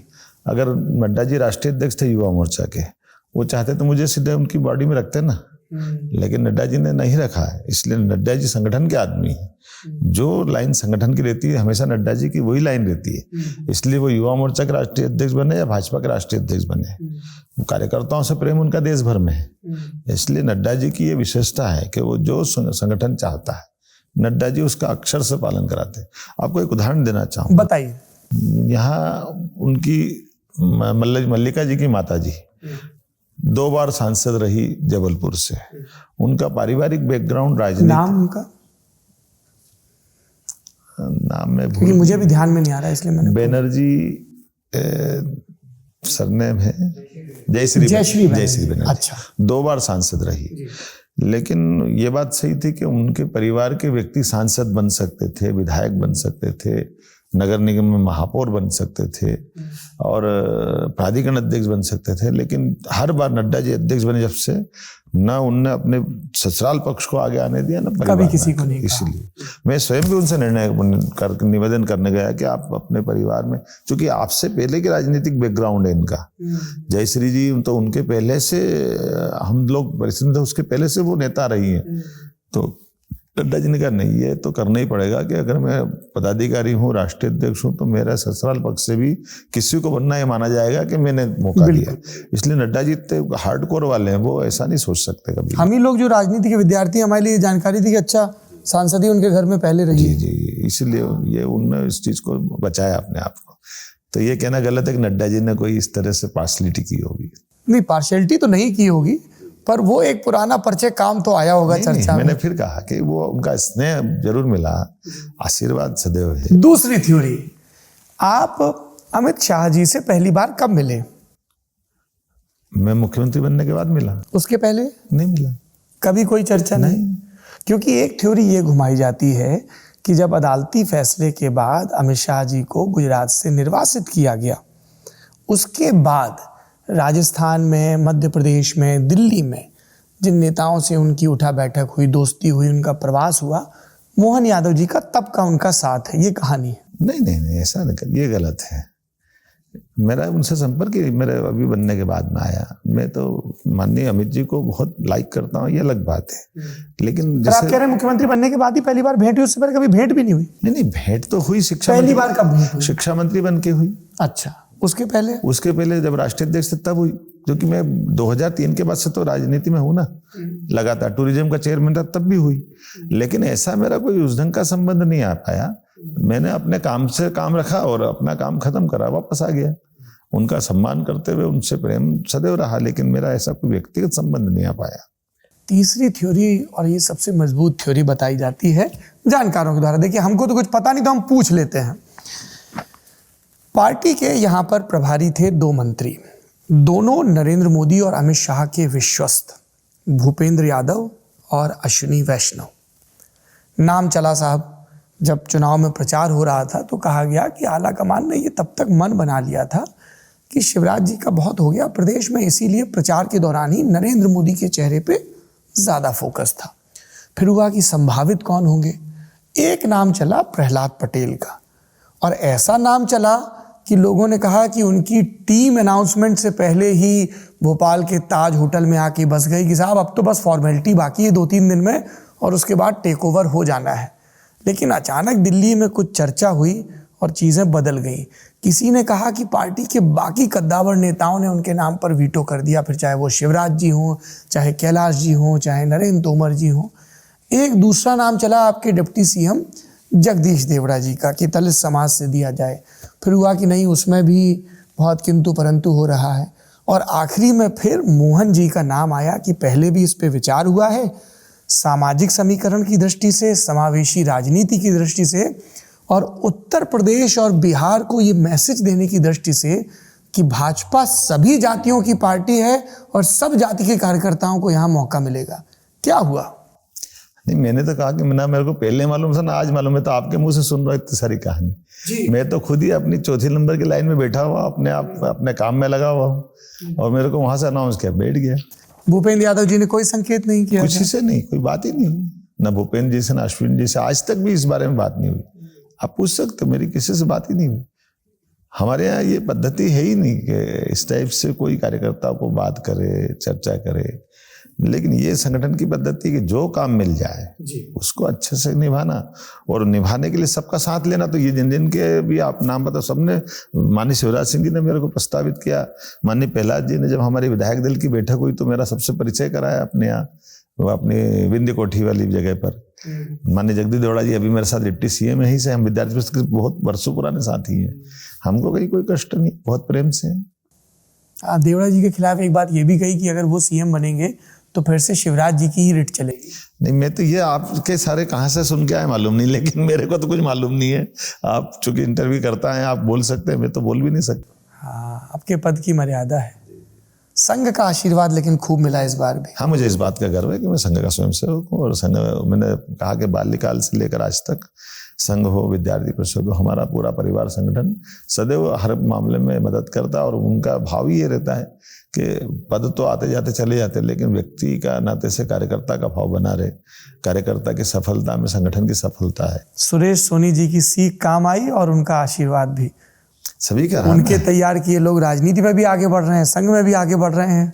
सभी प्रचारकों के, खाली माननीय बाबा साहब नातू, माननीय सुरेश सोनी जी, माननीय शालिग्राम जी, माननीय दत्ता जी, माननीय मदन दास जी देवी, मेरे तो बहुत लंबे ऐसे सारे। और इस कड़ी की शुरुआत चित्तौड़ा जी से होती है। हाँ, चित्तौड़ा जी फर्स्ट ईयर में चुनाव। क्या बोले थे आप उनको जाके? हम तो चुनाव फर्स्ट ईयर में जैसे उन्होंने कहा कि आपको लड़ाना है। हाँ। तो अब चूंकि वो सीनियर थे, मैं तो एकदम थोड़ा नया ही था, लेकिन ये अच्छी बात थी कि संगठन की, सीधे जाके बोल दिया उनको कि मुझे नेतागिरी करनी है। हाँ, मतलब बचपन में मैं 16 साल की उम्र में चुनाव लड़ा हूँ, तो स्वाभाविक से मित्रों की मंडली है जी, हमारे साथ टीम अच्छी थी, तो हमने कहा हम भी चुनाव लड़ सकते हैं, उसमें क्या दिक्कत है। तो उन्होंने कहा आप लड़ोगे तो लड़ा देंगे, मैं लड़ा दो, तो लड़ लिए, जीत गए। जीत का मुख्यमंत्री जी राजनीति में बड़ा मान होता है। आज आप मुख्यमंत्री हैं तो हमें दिखता है कि जितने ये दिल्ली के, भोपाल के कद्दावर नेता थे, अंग्रेजी का मुहावरा लेके करूं, सब फॉल इन लाइन हो गए हैं। कोई वो दिक्कत नहीं हो रही है, ना कैबिनेट में ना अदरवाइज, चाहे प्रहलाद जी हो, कैलाश जी हो, सब बिल्कुल पार्टी अनुशासन के हिसाब से चल रहे हैं, स्वागत करते नजर आ रहे हैं आपका, कोई दिक्कत नहीं हो रही है। एक दो पुराने झगड़े हैं वो भी अब शांत हो गए हैं। दो लोगों का हमें नाम गिनाया गया। एक नाम है चिंतामणि मालवीय, आलोट से विधायक हैं, पहले सांसद भी रहे। लोगों ने कहा कि अरे नौबत तो ये थी कि शिवराज जी के सामने चिंतामणि जी का और मोहन जी का झगड़ा हो गया था, क्योंकि चिंतामणि जी को ये था कि मोहन जी के आगे किसी की चलती ही नहीं उज्जैन में। सत्य बात है, कोई बहस, ये गलत बात। फिर ये उज्जैन में इतनी कहानी क्यों चलती अभी है? तो राजनीतिक क्षेत्र चलाते रहेंगे, मैं क्या कर सकता हूँ इसका। ऐसा कोई झगड़ा नहीं। और पारस जैन, उनसे भी कोई झगड़ा नहीं, कभी झगड़ा नहीं हुआ। तो उनके लोग क्यों झगड़ा मानते हैं? अब मैं तो नहीं कह सकता, लेकिन मैं तो ये मान के चलता हूँ कि नॉर्थ साउथ हम लगभग साथ में विधायक भी रहे। वो पहले मंत्री रहे, मैं टूरिज्म में, यूडीए में लगातार काम करता रहा। 20 साल से हम लगातार पदों पे हैं, लेकिन कभी फिर उनका टिकट भी कट गया। नहीं, मैं अपनी विधानसभा की, मेरे वाला का कट गया तो वो मैं आया। हाँ। उनकी जगह कट कर अनिल जैन जी आए, तो अभी तो अनिल जैन तो आपसे बना के चल रहे हैं। तो उनसे ही बनी मेरी पारस जी से। मैं मंत्री बना तो वो सबसे पहले उनको लेके गया, घूमने गया, मेरे पहले कार्यक्रम में आए, बात के कार्यक्रम में आया, अभी तक भी लगातार मेरी बात होती रहती है।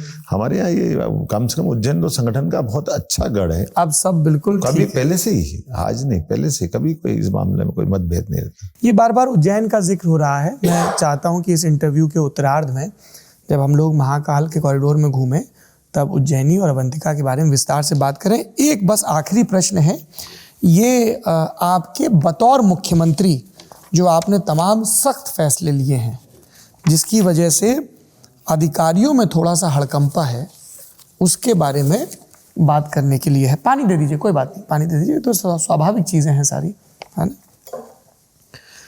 पर जैसे मैं अधिकारियों से बात कर रहा था तो कुछ उत्साही अधिकारी, उनको लगा नए नए मुख्यमंत्री आए, इनको इम्प्रेस किया जाए। आपकी कलम से पहला फैसला हुआ ध्वनि विस्तारक यंत्रों को लेके, किसी भी धर्म के हो, ये जो माइक लाउड स्पीकर हैं ये सब हटें। तुरंत किसी उत्साही अधिकारी ने कहा, हाँ साहब इसका खूब प्रचार प्रसार करते हैं, और आपने डपट दिया कि प्रचार प्रसार की जरूरत नहीं, काम करो, अपने आप लोगों को पता चल जाएगा। ये सही बात है?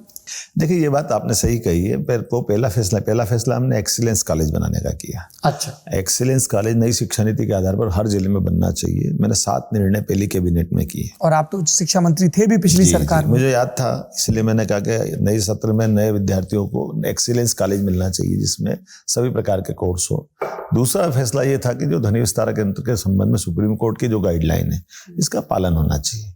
तीसरा, खुले में ये मांस मछली वगैरह बेचना ये हमारे फूड सेफ्टी की दृष्टि से ठीक नहीं। बिल्कुल। तो ऐसे फैसले में एक चौथा फैसला ये लिया कि जिन अपराधियों की हर केस में एक बार जमानत होती जाती है, और जो बड़े अपराधी बार बार अपराध करते हैं हर बार जमानत लेते जाते हैं, और उनको जमानत, क्योंकि कोर्ट के सामने एक ही मुकदमा जाता है, तो प्रशासन को ये चाहिए, सरकार के माध्यम से हमने स्टेट गवर्नमेंट से फैसला कराया कि 3-4 जो भी ज्यादा अपराध करता है और बार बार अगर जमानत कराने जाता है व्यक्ति, तो उसकी जमानत जो पुरानी की गई वो भी निरस्त कराना चाहिए। और ये कानून भी हमने कठोरता के साथ लागू कराने के लिए उस कानून का निर्माण कराया।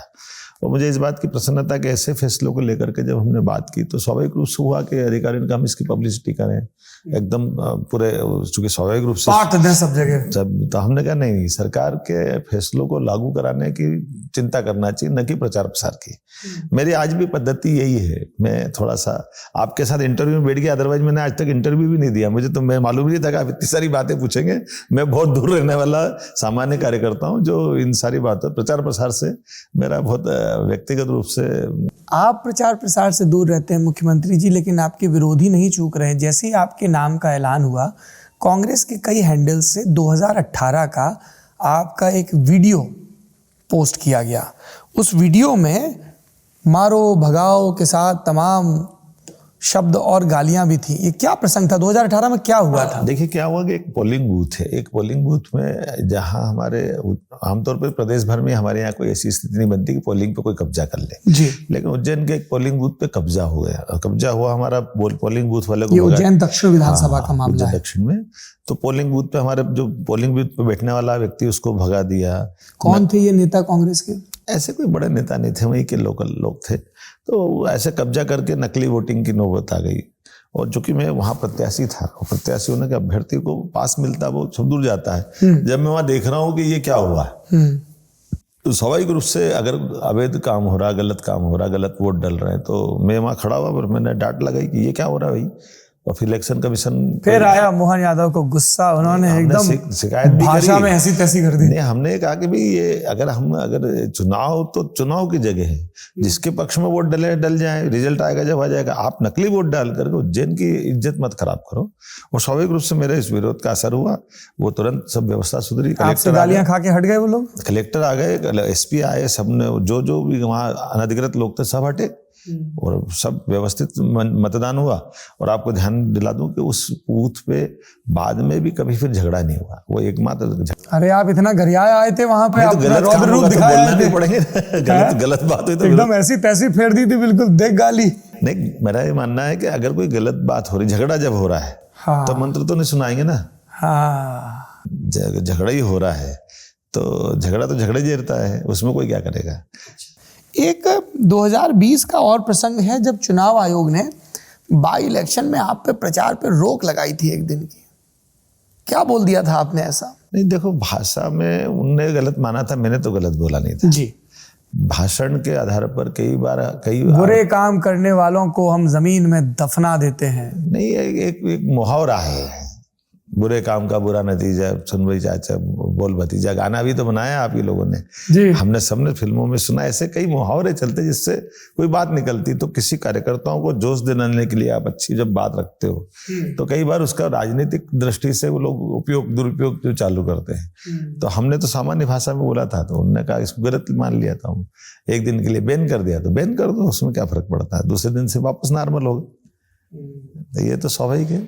अच्छा, ये कितना स्वाभाविक है कि मुख्यमंत्री ये फैसला करें कि अब मंत्रियों का जो नया स्टाफ होगा वो नया होगा, क्योंकि एक कॉकस लोगों ने कहा चल रहा था, सरकारें बदल रही थी, कार्यकाल बदल रहे थे, वही लोग थे, कभी इधर लग जाते थे कभी उधर। मुख्यमंत्री ने कह दिया नए लोग लेके आइए, पुराना कॉकस नहीं चलेगा, और इसकी वजह से अभी तक सब मंत्रियों के सारे स्टाफ भी तय नहीं हो पाए हैं। नहीं, मुझे इस बात की प्रसन्नता है कि माननीय प्रधानमंत्री जी ने जब से अपनी सरकार बनी ऐसे कई सारे शुचिता के नए नए कीर्तिमान बनाए, और उनको देख करके ऐसे कई फैसले हमने भी लिए। केंद्र सरकार में निर्णय किया कि भी पुराने जो स्टाफ रहते हैं उन स्टाफ को लाने से बार बार वो एक जड़ता रहती है और कई सारी शिकायतें आती है। तो फ्रेश आदमी लाओ ना, क्लास 3 का चाहिए, क्लास 2 का चाहिए, क्लास 1 का चाहिए। आदमी है, आज नहीं तो कल सीख जाएंगे, उसमें क्या फर्क पड़ता है। सरकार को एक दिन में चलती नहीं है, महीना डेढ़ में लगता है। तो हमने एक निर्णय किया कि सारा स्टाफ नया ही होना चाहिए। वो मुझे इस बात की प्रसन्नता कि वो सब आराम से हुआ और सब देखा। मैं तो मेरी लिए कहता हूँ, जब मैं यूडीए में चेयरमैन बना तब मैंने पुराना कभी स्टाफ साथ नहीं रखा। जब मैं टूरिज्म में रहा तब मैंने कभी स्टाफ साथ में नहीं रहा। तब मैं विधायक रहा तो मैंने विधायक में मेरे पीए दूसरी बार रिपीट नहीं किए। मैं जब जहाँ भी रहा मैंने हर बार आदमी बदल दिए, क्योंकि मुझे इस बात की कोई तकलीफ नहीं रही। भाई 2-3-4 साल बाद काम करने के बाद हर नया आदमी आएगा, वो सीखेगा। मेरे को जरूर तकलीफ आती, कुछ दिन सिखाना पड़ता है उसको, लेकिन वो मैं कष्ट उसको सहन करने को तैयार हूँ। आज पर नए लोगों को मौका, लेकिन नए लोगों को मौका मिलना चाहिए। आज भी मेरे पास जो पी है वो कोई पुराने नहीं है, मैं सब बदल देता हूँ। एक मुख्यमंत्री जी, और इस पे हमें दोनों तर्क मिले तो मैं दोनों बता देता हूँ, है ना। अपन तो ईमानदारी से और खुल के बात कर रहे हैं। आलोचकों ने कहा मोहन यादव के आते ही सीएमओ में यादववाद आ गया। उन्होंने 4-5 नाम गिनाए। उन्होंने कहा कि भरत यादव आ गए सेक्रेटरीट में, डिप्टी एसपी रैंक के समीर यादव हैं वो सीएम सेक्रेटरी हो गए। फिर उन्होंने कहा कि पीएन यादव तैनात हो गए, संदीप यादव को इंफॉर्मेशन कमिश्नर बना दिया गया, ये उन्होंने कहा। काउंटर में लोग बोले कैसे यादववाद है, इनके प्रिंसिपल सेक्रेटरी हैं राघवेंद्र सिंह, उनकी टीम में हैं अविनाश लवानिया, गर्ग मैडम हैं, लोकेश शर्मा हैं, चंद्रमौली हैं। तो दोनों बातें मैं सुन के आया। विरोधी बोले यादववाद फैला रहे हैं, समर्थकों ने कहा यादववाद होता तो प्रिंसिपल सेक्रेटरी से लेके सीएमओ तक इतने और जाति समूह के काबिल अफसर नहीं होते। आप इस आरोप पे कैसे रिस्पॉन्ड करते हैं? अब आप इन्हें बोल दिया, मैं क्या बोल सकता हूँ। लगभग हमारे पास 250 से ज्यादा आईएएस अधिकारी हैं, और 250 से ज्यादा आईएएस अधिकारी में 70 मंत्रालय है। और 70 मंत्रालय में से आपकी जानकारी बता दूं कि जैसे मेरे जो पीएस हैं वो राघवेंद्र सिंह जी हैं, और राघवेंद्र सिंह जी चूंकि यूडीए के टाइम पे, टूरिज्म के टाइम पे, और मैं उनकी व्यक्तिगत साफ छवि, हमने क्या किया किसी भी आईएएस का सिलेक्शन करने में, आज भी मैं उस पर कायम रहता हूँ। हर आईएएस के लिए मैंने अपने 4 पैरामीटर्स बनाए हैं। सबसे पहले उनकी कार्य व्यवहार, उसकी एफिशिएंसी, वो कैसे काम करते हैं। फिर उनकी दक्षता, उनके अपने काम करने में वो दक्ष, जो उनके अपने अंदर की जो नैसर्गिक गुण होना चाहिए। तीसरा उनकी ईमानदारी, और चौथा उनका हमारे इन सरकार के किए गए कामों के प्रति वफादारी, उसके प्रति दुराग्रह तो नहीं है। और इन चारों में हर एक के अंक दिए अलग अलग, और मैंने अकेले नहीं दिए हैं, ये 3-4 जगह से अलग अलग सब लोगों से अंक जुलाकर मैंने सारे आईएएसओ की एक लिस्ट बनाई। और 3-4 जगह कौन सी थी? दिल्ली से भी आए? नहीं, दिल्ली से नहीं, मैं सिवा अपने अधिकारियों से ही बात कर रहा हूँ। हमने चीफ सेक्रेटरी से कहा कि आप अपनी लिस्ट बनाइए। फिर दूसरे आईएएस अधिकारी वरिष्ठ से, एसीएस से कहा आपका क्या मत है, आप भी बनाइए। 1-2 रिटायरमेंट वाले थे, उनसे भी कहा कि आप भी लिस्ट बनाइए। आपका अनुभव भी, जिन ने 30-40 साल सरकार में रहते हुए अधिकारियों को नजदीक से देखा। फिर एक आध पत्रकार जगत के बाकी मित्रों से कहा कि इनकी पब्लिक इंप्रेशन क्या है, ये भी बताइए। ऐसे आधार पर ही, इनके अंगों के आधार पर मैंने लोगों का चयन किया।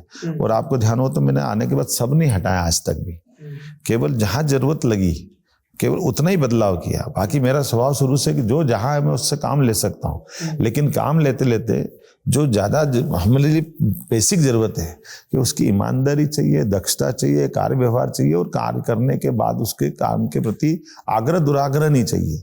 उसी आधार पर हर एक व्यक्ति को रखा है। और इसी आधार पर मैंने कहा कि जैसे आपने कहा, तो मेरे यहाँ हाउस में अगर कोई बात करे तो अकेले राघवेंद्र सिंह है।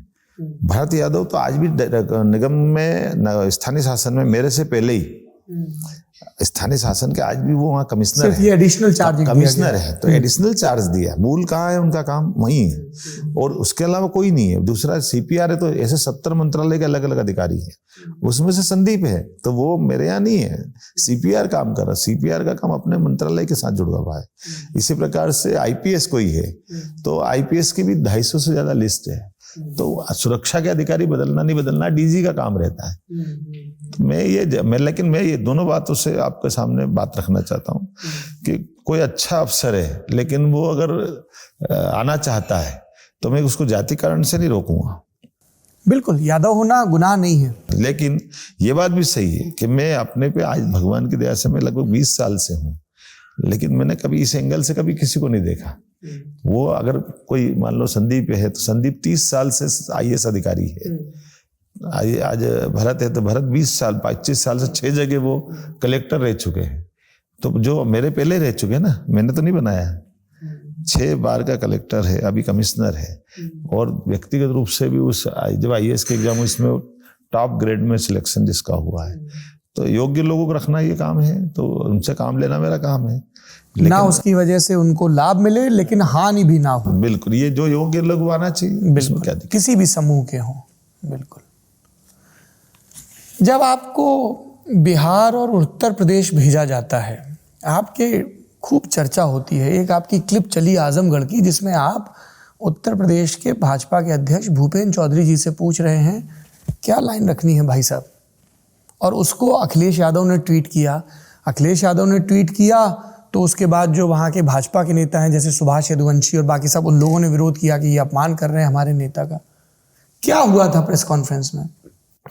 देखिए, काम करने का अपनी अपनी पार्टी में अपना अपना तरीका होता है, और ये बहुत सामान्य बात है और सहज बात है कि जिस स्थान पे हम लोग बैठे हैं, हम अपने प्रदेश की अपनी कार्य पद्धति, व्यवस्था, ये संगठन की पद्धति होती है। अब जब किसी और राज्य में जाएंगे, तो राज्य में जाने के कारण से जो प्रदेश अध्यक्ष हैं, उनसे तो पूछना ही पड़ेगा नहीं कि हमको किस लाइन पे प्रेस कॉन्फ्रेंस में चलना है, क्योंकि वहाँ की परिस्थितियाँ वो ही बता सकते हैं। और ये आउटलाइन तो लेना ही चाहिए, हर कोई लेता है। माननीय मोदी जी भी आते हैं हमारे बीच में, यशस्वी प्रधानमंत्री, तो यहाँ के संबंध में बुलेट पॉइंट्स उनको देना पड़ते हैं। वो अपने ढंग से उसको डेवलप करते हैं और बात रखते हैं। तो ये कोई उनके लिए भी, उनके नेता भी अगर वो भी यहाँ आएंगे अखिलेश जी प्रदेश में, तो उनको अपनी बात रखने के लिए उनके नेताओं से बात करना पड़ेगी। लेकिन अब ये बात सही है कि और राजनीति है, उनको अपने ढंग से दल चलाना है, उनके दल के लोगों के माध्यम से अपना वोट बैंक बचाना है, वो अपना काम करेंगे। कभी मिले आप अखिलेश यादव जी से? नहीं, मैं नहीं मिला। क्या आपको लगता है कि सपा को इस बात का अंदेशा है कि मोहन यादव को आगे करके पार्टी उस वोट बैंक में भी सेंध लगा सकती है? अभी मैं इस पे कैसे बोल सकता हूँ, ये तो वो जो एक पार्टी की योजना होगी ना, तभी तो आपको यूपी, बिहार सब जगह दौरे मेरी लगाए। पार्टी की बात कर सकता जी हाँ, मेरी पार्टी में तो जरूर, मेरी पार्टी के लिए मैं जानता हूं कि एक सामान्य कार्यकर्ता को जो बूथ से लेकर के आज तक अगर किसी ने गढ़ा है, आगे बढ़ाया है, तो मेरे परिवार में तो कोई मुख्यमंत्री नहीं रहा, मेरे परिवार में तो कोई मंत्री भी नहीं रहा, विधायक भी नहीं रहा, लेकिन भाजपा एक कार्यकर्ता को विधायक, मंत्री, टूरिज्म चेयरमैन, UDA चेयरमैन, मुख्यमंत्री तक पहुंचाती है। ये उदाहरण तो दुनिया के सामने है। अब उनके अपने दल में देख ले, वो बना के देख, बता दे दूसरों को मुख्यमंत्री, उनको कौन रोकता है? बताइए, वो अपने परिवार के बाहर क्यों नहीं जाने देता है? वो अपनी विरासत बेटों में, बेटों के बाद पोतों में क्यों ढूंढते हैं? यही कांग्रेस करती है, यही बाकी दल करते हैं। भाजपा वो पार्टी जो ये कभी नहीं करती। मुझे इस बात का गर्व, मैं उसका उदाहरण हूँ। बिहार में क्या अनुभव रहा आपका? बिहार में भी बड़े पैमाने पर सारे लोगों को बहुत अच्छा लगा। श्री कृष्ण चेतना मंच के बैनर तले गए थे आप? बहुत अच्छा लगा सभी को, सब आनंद आया, आनंद में डूबे सब लोग। मुझे भी इस बात की प्रसन्नता कि मैं आपको जानकारी के लिए बता दूं, बिहार में मैं 91 में भी गया था। अच्छा। बांग्लादेशी घुसपैठियों के खिलाफ विद्यार्थी परिषद का राष्ट्रीय मंत्री होने के नाते से एक बड़ी रैली हुई थी। उस बड़ी रैली में मैंने संबोधित किया था। सब आनंद में हैं, अधिकारियों को छोड़ के। अधिकारी हिले हुए हैं, देखो, मैं तो जहाँ से आता हूँ वो सम्राट विक्रमादित्य की नगरी है। हाँ। और विक्रमादित्य सुशासन के लिए जाने जाते हैं। और हम जब आदर्श राज्य की बात करेंगे तो हमारे अतीत के ऐसे गौरवशाली पृष्ठ को सामने रख करके ही बात करना पड़ेगी। और अब तो राम राज्य का जमाना है, भगवान राम भी सुशासन के लिए जाने जाते हैं। तो इन आदर्शों, उज्जैन से 5 लाख लड्डू भी भेजे जाते हैं। क्या हुआ था गुना में? कई लोगों ने कहा कि बताइए, गड़बड़ी बस की थी, नाप दिए गए डीएमएसपी। दूसरों ने कहा कि भाई उनकी भी जिम्मेदारी है फिटनेस की, तो ट्रांसपोर्ट वाले नपे तो डीएमएसपी भी नपेंगे।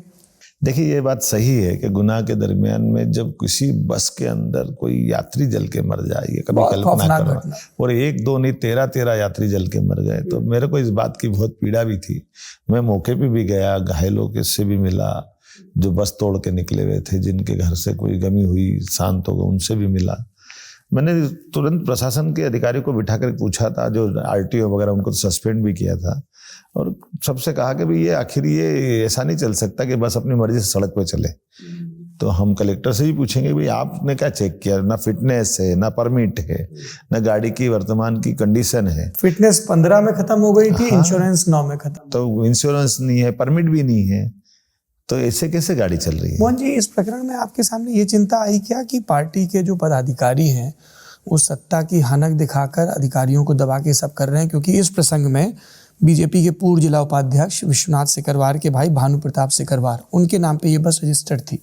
तो आपको ये चिंता भी तो करनी होगी ना कि देखिए, जब हम शपथ लेते हैं तो शपथ के शब्द जो बोले जाते हैं, वो शब्द हमको एहसास कराते हैं कि बगैर पक्षपात और बगैर राग द्वेष, निष्पक्षता से हम अपने कार्य की दक्षता के आधार पर काम करेंगे। तो फिर मुझे उसके बाद कुछ नहीं दिखता है। अगर अच्छा है हम प्रोत्साहन करेंगे, भले ही वो विपक्षी पार्टी का भी हो, और गलत है हमारा पक्ष का भी है, तो भी हमको कार्रवाई तो करना पड़ेगी। हम उसको बाद में समझाएंगे कि आप ये मत करिएगा।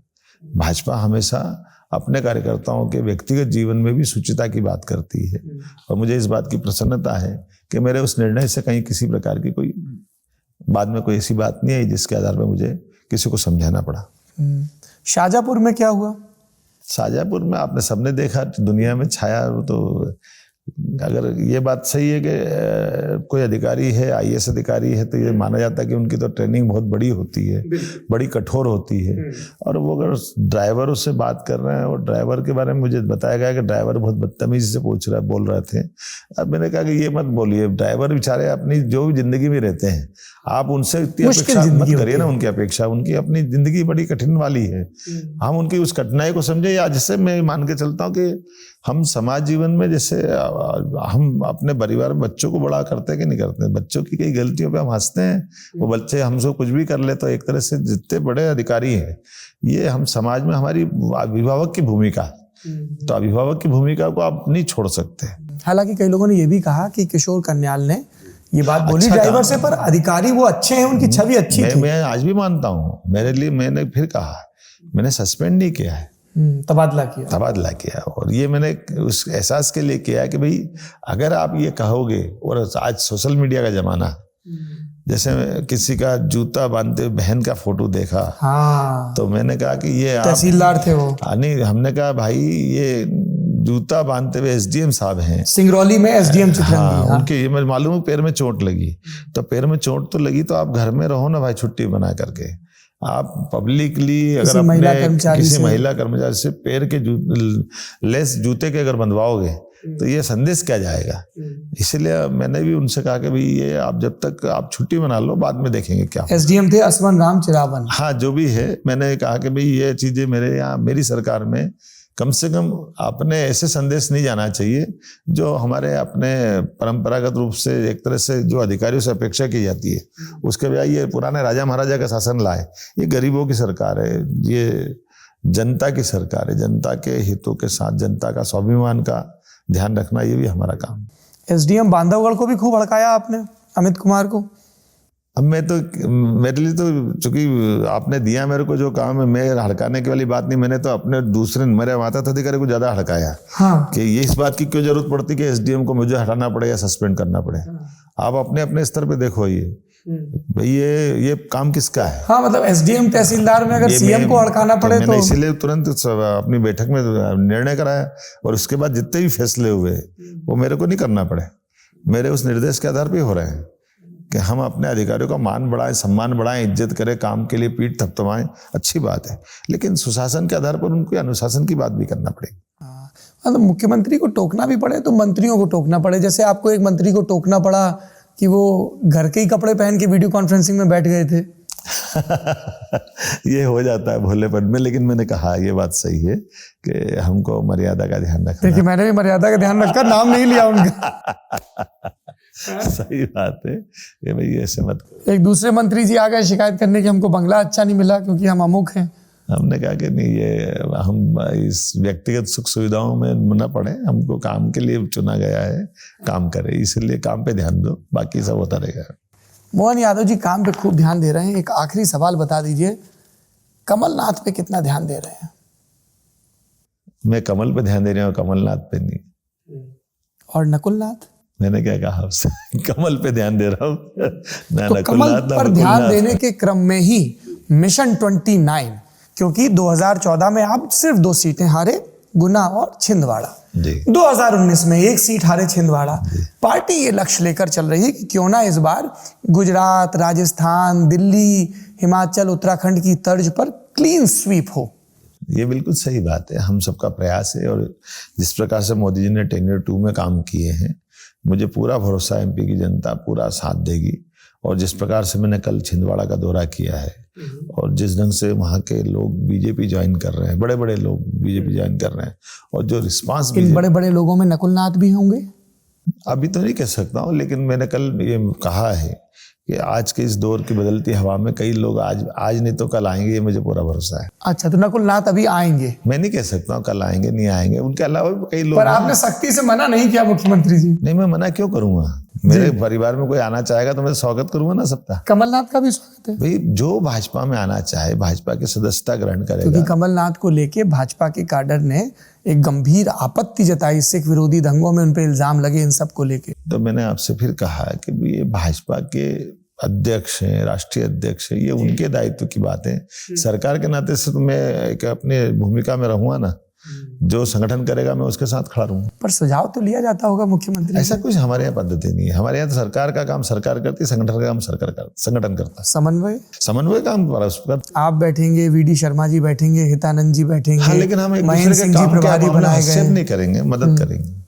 दोनों में अंतर है, मदद एक दूसरे की करना ये हम सबका स्वभाव है, उसमें हम करते हैं। और मदद में ये भी तय करेंगे कि विदिशा से शिवराज जी को लड़वा के दिल्ली भेज दिया जाए? नहीं, ऐसा ये संगठन जो चाहेगा। मेरे कहा कि मुझे सामान्य कार्यकर्ता को मुख्यमंत्री बना दें, किसको लड़ाना नहीं लड़ाना ये हमारा पार्लियामेंट्री बोर्ड का निर्णय है, वो करते हैं।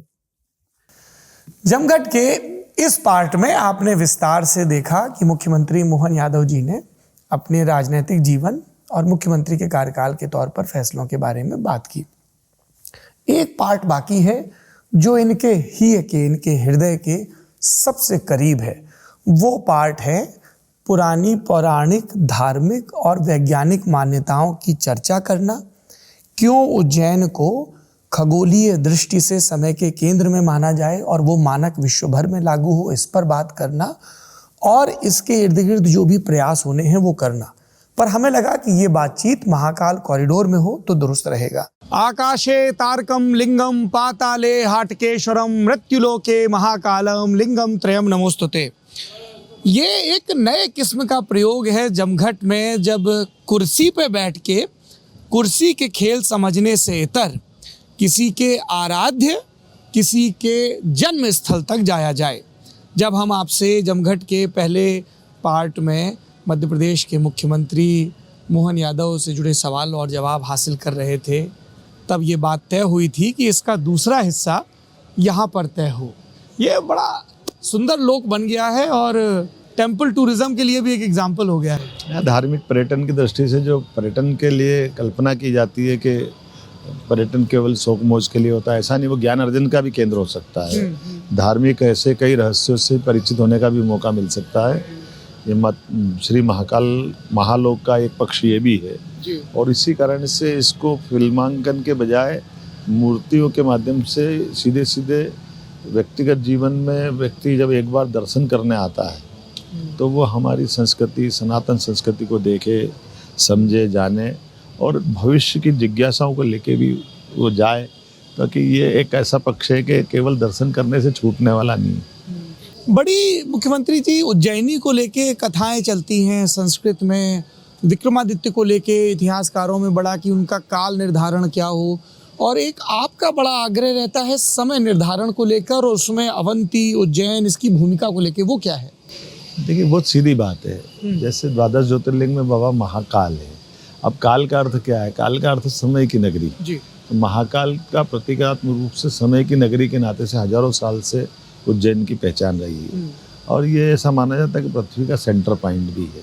आपने जो श्लोक पढ़ा उसके अर्थ आप बता दें। आकाशे तारके लिंगम पाताले हटकेश्वरम मृत्युलोक महाकाल, ये बिल्कुल ये अपने आप में बताता है कि आकाश में तारके लिंगम माना गया है, पाताल में हटकेश्वरम, लेकिन मृत्युलोक में हर एक कोई व्यक्ति अपनी निर्धारित आयु लेके आता है।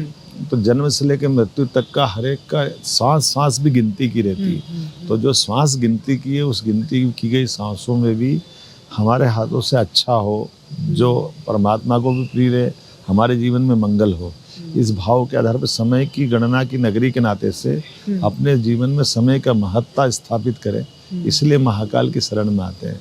और हम सब जानते हैं कि बाबा महाकाल की शरण में आए तो मृत्यु भी क्या कोई कर सकती है, क्योंकि मृत्यु लोक में ग्रीनविच को लेके कुछ ऐसा बताया गया। एक वो आप जब हम लोग आ रहे थे तो रास्ते में आपने एक वो वैदिक घड़ी वाला वो दिखाया भी, वो क्या उपक्रम है? देखो 300 साल पहले तक दुनिया में समय की शुद्धता की गणना उज्जैन से होती थी। आज भी हमारे सारे पंचांगों के लिए समय की शुद्धता की गणना उज्जैन से ही मानी जाती है, उज्जैन के सूर्योदय के आधार पर मानी जाती है।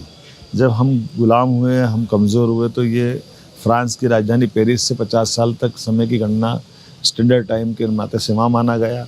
बाद में 250 साल से ग्रीनविच से अभी स्टैंडर्ड टाइम माना जाता है।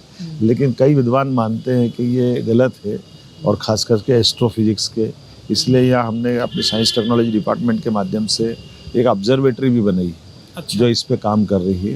साथ ही पहले भी इतिहास में इस तरह की वेधशालाओं का उज्जैन में जिक्र मिलता है। ये था ना, हमारे यहाँ राजा जयसिंह ने जो वेधशाला 5 बनाई है जी, जो 5 वेधशाला में सबसे पहली वेधशाला उनने उज्जैन में ही बनाई थी।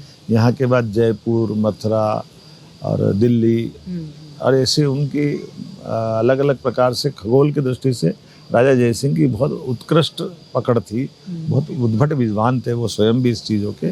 ऐसे कई यंत्रों जैसे शंकु यंत्र, सम्राट यंत्र, भित्ति यंत्र उनने अपनी मौजूदगी में बनवाए, कई सारी चीज़ों में सुधार भी करवाया। तो ये एक तरह से हमारे खगोलीय ज्ञान को समझने के लिए उज्जैन बहुत महत्व का केंद्र है। हम लोग ज्ञान की बात कर रहे हैं। भारत में पौराणिक विचार जो है उसमें कहानी है, आख्यान है, तर्क है। एक कहानी हम लोग खूब सुनते थे कि यहाँ कोई राजा नहीं रुकता रात में, और फिर जब आप मुख्यमंत्री बने तब इस बात को दोहराया गया कि अब मोहन यादव जी कैसे रुकेंगे, क्योंकि महाकाल। देखिए काल के प्रवाह में कई ऐसी घटनाएं होती है जो उन घटनाओं के अपभ्रंश रूप आ जाते हैं। हाँ, क्या ये किंवदंती कैसे शुरू हुई? पता नहीं कैसे हो गई, लेकिन ये मान के चलो कि जैसे उज्जैन से राजधानी जब 1812 में गई, उसके बाद ये चला दिया गया कि राजा रात नहीं रहते हैं। अब बताइए, महाजी सिंधिया साहब ने तो राजधानी उज्जैन में स्थापित की थी, राणोजी सिंधिया साहब ने भी राजधानी उज्जैन रखी थी। तो उनका तो बहुत पुरुषार्थ का काल रहा है।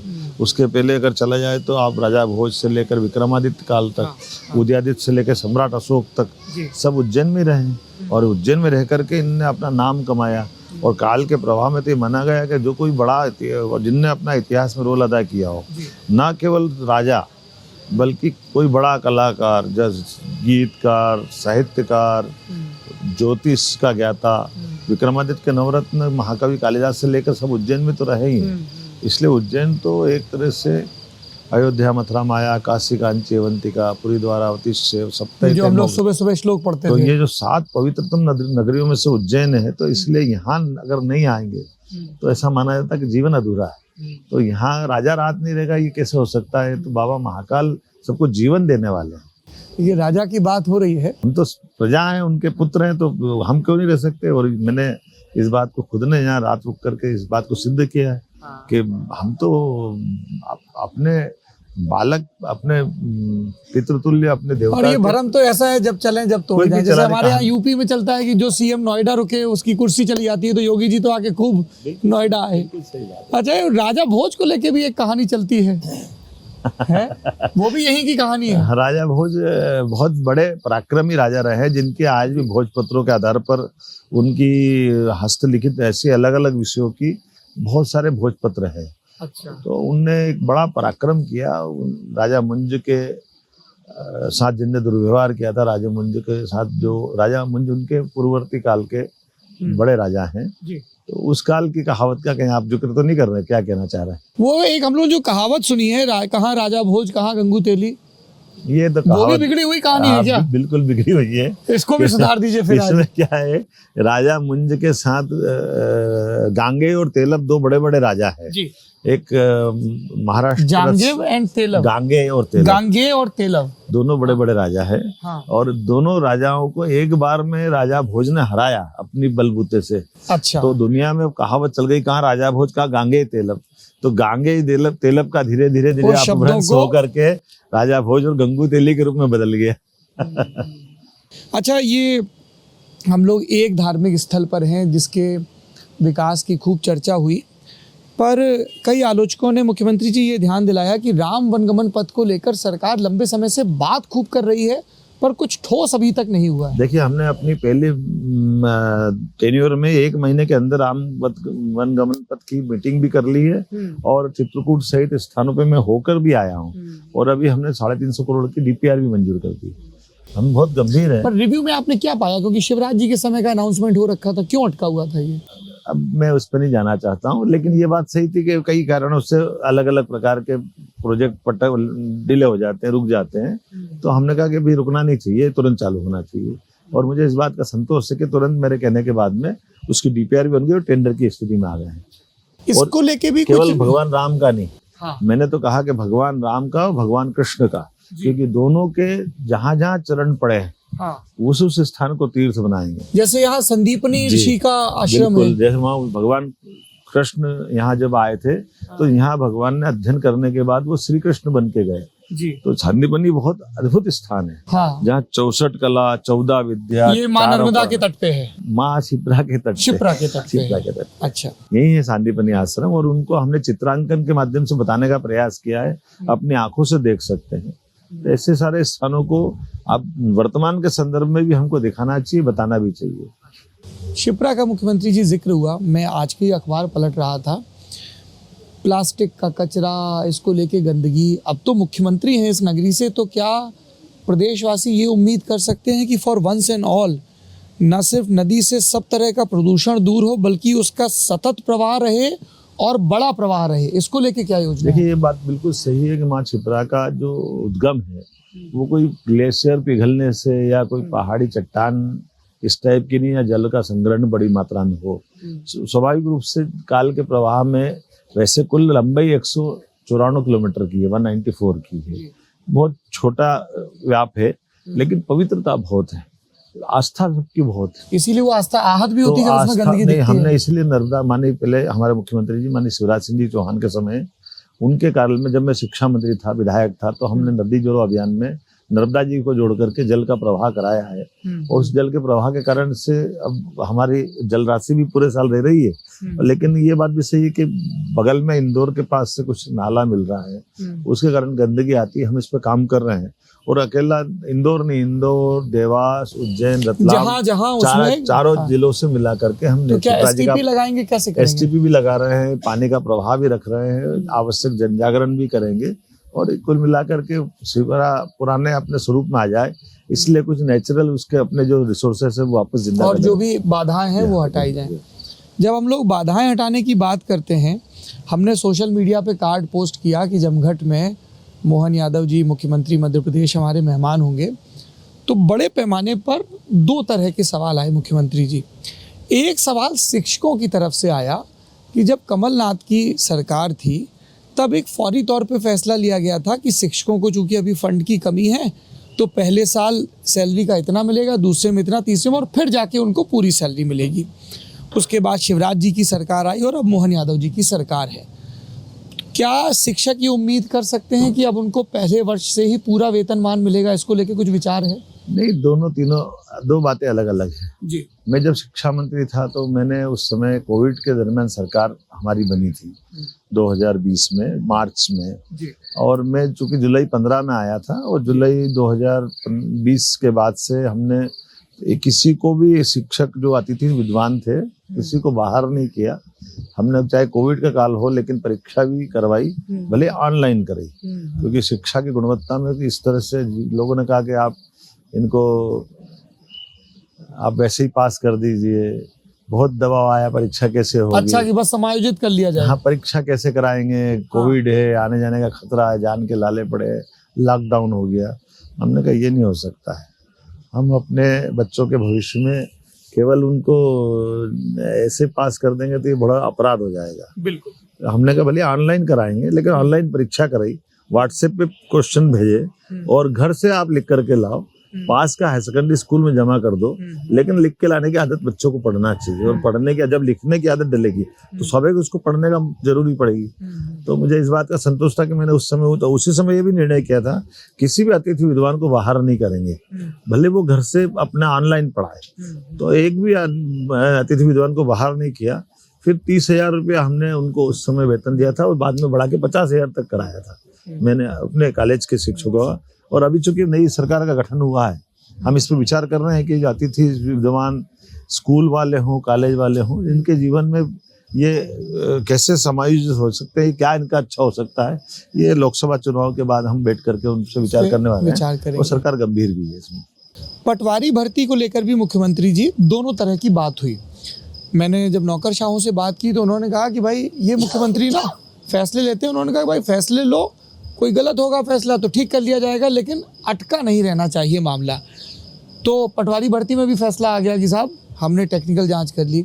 विपक्षी कह रहे हैं कि अगर जांच की है तो जांच की रिपोर्ट को पब्लिक तो कर दिया जाए कि उसमें निकला क्या। देखिए, जांच की रिपोर्ट भी पब्लिकली दे दी गई है और जो जांच के न्यायमूर्ति हमारे राजेंद्र सद वर्मा जी हैं उनका नाम, उनने जांच रिपोर्ट सबमिट कर दी शासन के पास में, कोई भी उसकी कॉपी ले सकता है। अब किसी को घर घर तो जाके दिखाएंगे नहीं ना, मीडिया को उपलब्ध कराई गई वो कॉपी, कोई भी ले लेगा, उसमें क्या है। अच्छा, कोई मना नहीं है। लेकिन ये बात भी सही है कि इतने 9,000 से ज्यादा पटवारी की भर्ती हुई है जी, 8700 पद थे। हाँ, बहुत बड़े पद है। और ऐसे में हमने कहा कि अगर वो निष्पक्ष है, अगर कोई गलती नहीं हुई है तो हम उनको भर्ती करके उनको मौका भी दे रहे सर्विस का, और शासन को करना भी चाहिए। कई लोगों ने टाइमिंग की तरफ भी ध्यान दिलाया कि जब सदन चल रहा था तब फैसला नहीं हुआ, सदन के बाद हुआ ताकि वहाँ बवाल भी ना हो। लोगों ने कहा फ्लोर मैनेजमेंट भी है। नहीं, ऐसा ये गलत फहमी है। हाँ। हम चाहते तो ये मैं ऐसा काम में विश्वास भी नहीं करता हूँ। ये लोगों के रोजगार से जुड़ा हुआ है और शासन की एक तरह से मंशा से जुड़ा हुआ है। शासन की स्पष्ट मंशा है कि अगर बेरोजगारों को काम मिलता है और उन्होंने परीक्षा ठीक से पास की है और वो ये सिद्ध हुआ कि अगर गलत नहीं हुआ तो मौका क्यों नहीं मिलना चाहिए। और मैं उसमें से हूँ जिसमें अगर जरा भी गलत होता है तो कोई गलत करने वाला मेरे पास से बच नहीं सकता, ये मैं पक्का गारंटी दे सकता हूँ। गलत आदमी को बढ़ाना ये मेरा स्वभाव नहीं है। और फिर उस तरह के आरोपों को लेके क्या सामने आया कि एक ही कॉलेज से 10 में से 7 टॉपर? ऐसा ही उनने इस टाइप से, जो मैंने पूरी रिपोर्ट ठीक से नहीं देखी है, लेकिन इनाल उन्होंने कहा कि ये सब बातें इसमें तथ्यहीन पाई गई है। स्वाभाविक रूप से कुछ बातें ऐसे जिसको लगा था उन्होंने बात रख दी, लेकिन ऐसा उसमें कुछ उन स्पेसिफिक कैंडिडेट्स पे कुछ इंक्वायरी वगैरह नहीं। ऐसा जो पूरी रिपोर्ट ये है कि एक तरह से जो जिस ढंग से परीक्षा हुई वो परीक्षा ठीक ठाक ढंग से हुई है। मैं अभी जो सरकार की हालिया उपलब्धियों के बारे में देख रहा था तो इसमें ये चर्चा भी आई कि किस तरीके से भर्ती को लेके कि भाई सब ठीक से भर्ती हो, बड़े पैमाने पर भर्ती हो। तो छात्रों के एक वर्ग ने तो इस पे बड़ा उत्साह दिखाया, पर दूसरे वर्ग ने ये ध्यान दिलाया कि कितने पुराने रिजल्ट्स हैं या भर्तियां हैं जो अलग अलग चरणों में अटकी हुई हैं, कहीं वो रिजर्वेशन को लेके, कहीं लिटिगेशन को लेके। कि हमारे पास आज की स्थिति में लगभग 28,000 के आसपास ऐसी भर्तियां हम एक साथ सभी को ज्वाइनिंग देना है। तो एक साथ बेरोजगारों को इतनी बड़ी संख्या में एक तरह से काम भी मिलेगा और ये भर्तियां जो अटकी थी निराकरण भी कर रहे हैं। उसी के समान हमने कई सारी पीएससी में अपनी लिस्ट भेज दी है बड़े पैमाने पर, जिनके आधार पर अलग अलग डिपार्टमेंट की बड़ी संख्या में भर्ती हम निकाल रहे हैं। और भर्ती निकालने के पीछे भाव ये है कि अगर हमारे पद की उपलब्धता है तो भर्ती क्यों नहीं करना चाहिए। ये अलग बात है कि कई मसलों में कोर्ट के कारण से भी, आरक्षण के अलग अलग इशू के कारण से भी कुछ इशू थे, लेकिन हम सॉर्ट आउट कर रहे हैं कि भाई ये समाधान करके हमको हालत में भर्ती कराना है।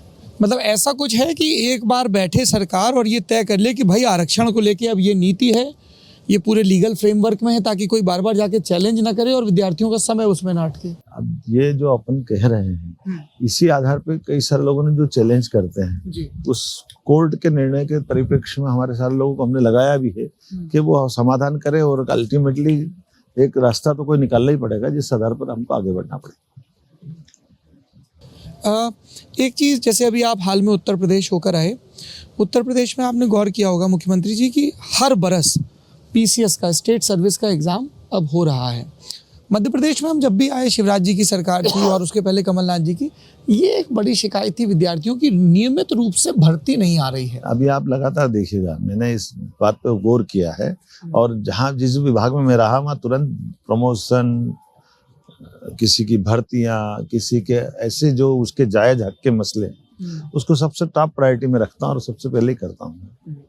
अब हम लोग सप्तऋषियों के बीच आ गए हैं, इनकी क्या कहानियां हैं? ऐसा माना जाता है कि मनुष्य की उत्पत्ति में सप्तऋषियों का अपना एक महत्व है। आप जैसे देख ही रहे हैं कि ये हमारे पास दक्ष प्रजापति की 17 कन्याओं से विवाह करके देवगण असुरगणों के साथ, ये एक तरह से महर्षि कश्यप का बहुत बड़ा अपना कश्यप गोत्र, आमतौर पर मेरा गोत्र है कश्यप। ये हमारे आदि पुरुष है, ये मान लीजिएगा, क्योंकि ऋषि गोत्र कुल 7 ही है। हाँ, और ये 7 से सृष्टि की संरचना मानी गई है। तो एक तरह से सप्तऋषि मंडल के माध्यम से ये चीज बताने का प्रयास इस महाकाल के महालोक में किया गया है। भगवान शंकर है, उनके पास में चारों तरफ शक्ति के रूप में सिंह की स्थापना की गई है जी। ये आमतौर पर शिव और शक्ति का स्थान माना जाता है। अच्छा। अर्धनारीश्वर रूप का जो आपने कल्पना की है जी। एक तरह से शिव और शक्ति का पूरा रूप दिखाने के लिए ये इसका एक दृश्यांकन कराया गया है, जिसमें इसके आनंद के साथ में हम अपने अतीत के गर्व के भी बातों को स्मरण कर सकते हैं। अब देखिए, हम लोग इसकी चर्चा कर रहे हैं, मैं ये सप्तऋषियों की मूर्ति देख रहा हूँ। मैं हूँ मुख्यमंत्री जी पत्रकार। मूर्तियाँ देखते ही मुझे ध्यान आता है कि जब पिछली बार जल्दबाजी में मूर्तियाँ लगाई गई थी तो कई मूर्तियाँ गिरी थी।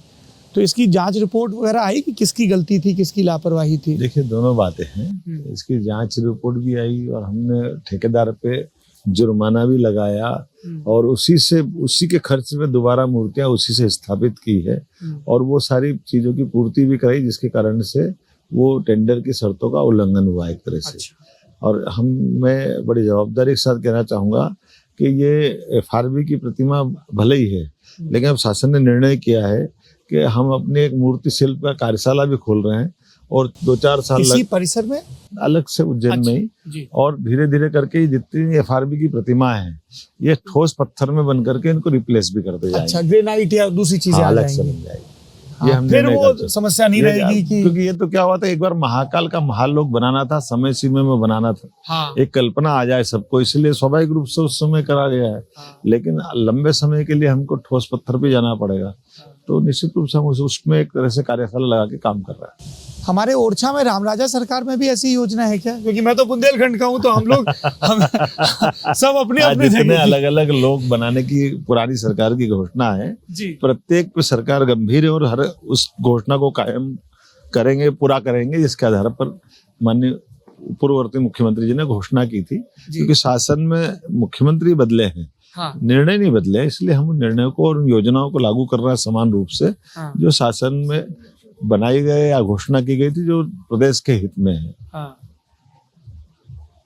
अच्छा, आप पूर्व मुख्यमंत्री का जिक्र कर रहे हैं, बड़ी चर्चा चल रही है कि क्या पूर्व मुख्यमंत्री अब सांसदी लड़के विदिशा से दिल्ली जाएंगे?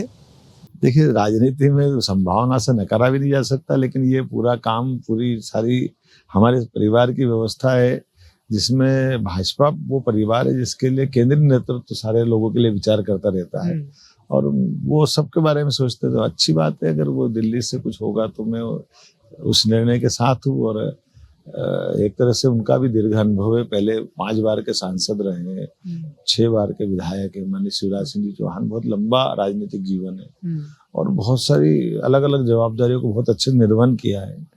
अच्छा है, भगवान जो भी उनको पार्टी अभी दक्षिण के राज्यों में बाकी जगह प्रवास पे भेज भी रही है, मैं अभी उनके साथ पर्यावरण दिवस के अवसर पर एक साथ कार्यक्रम में थे ही सही। नहीं, पार्टी को ये चिंता भी करनी पड़ रही है ना कि वो यहीं सक्रिय बने रहेंगे तो नए मुख्यमंत्री पे जो पूरा फोकस होना चाहिए, स्पॉटलाइट नहीं, होनी मेरे चाहिए। को सब सपोर्ट करते हैं, वो भी सपोर्ट कर रहे हैं और बाकी लोग भी कर रहे हैं। ये सब मैं नहीं मान के चलता हूँ कि वो उनकी सक्रियता से मेरे को कठिनाई आएगी। हम अपना काम कर रहे हैं और मेरी ये पार्टी की विशेषता रहती है कि यहाँ इस प्रकार की बातों की गुंजाइश थोड़ी न के बराबर है। जैसे शिवराज जी की हम लोग चर्चा कर रहे थे, जब मैं नक्शे पे उनकी विधानसभा बुधनी को देख रहा था तो एक प्रशासनिक समस्या की तरफ मेरा ध्यान गया। क्या सी वो फैली हुई सी विधानसभा है कि एकदम उधर होशंगाबाद से जुड़ी हुई। और फिर मैंने अधिकारियों से चर्चा की तो वो बोले कि ये नए मुख्यमंत्री की चिंताओं में है।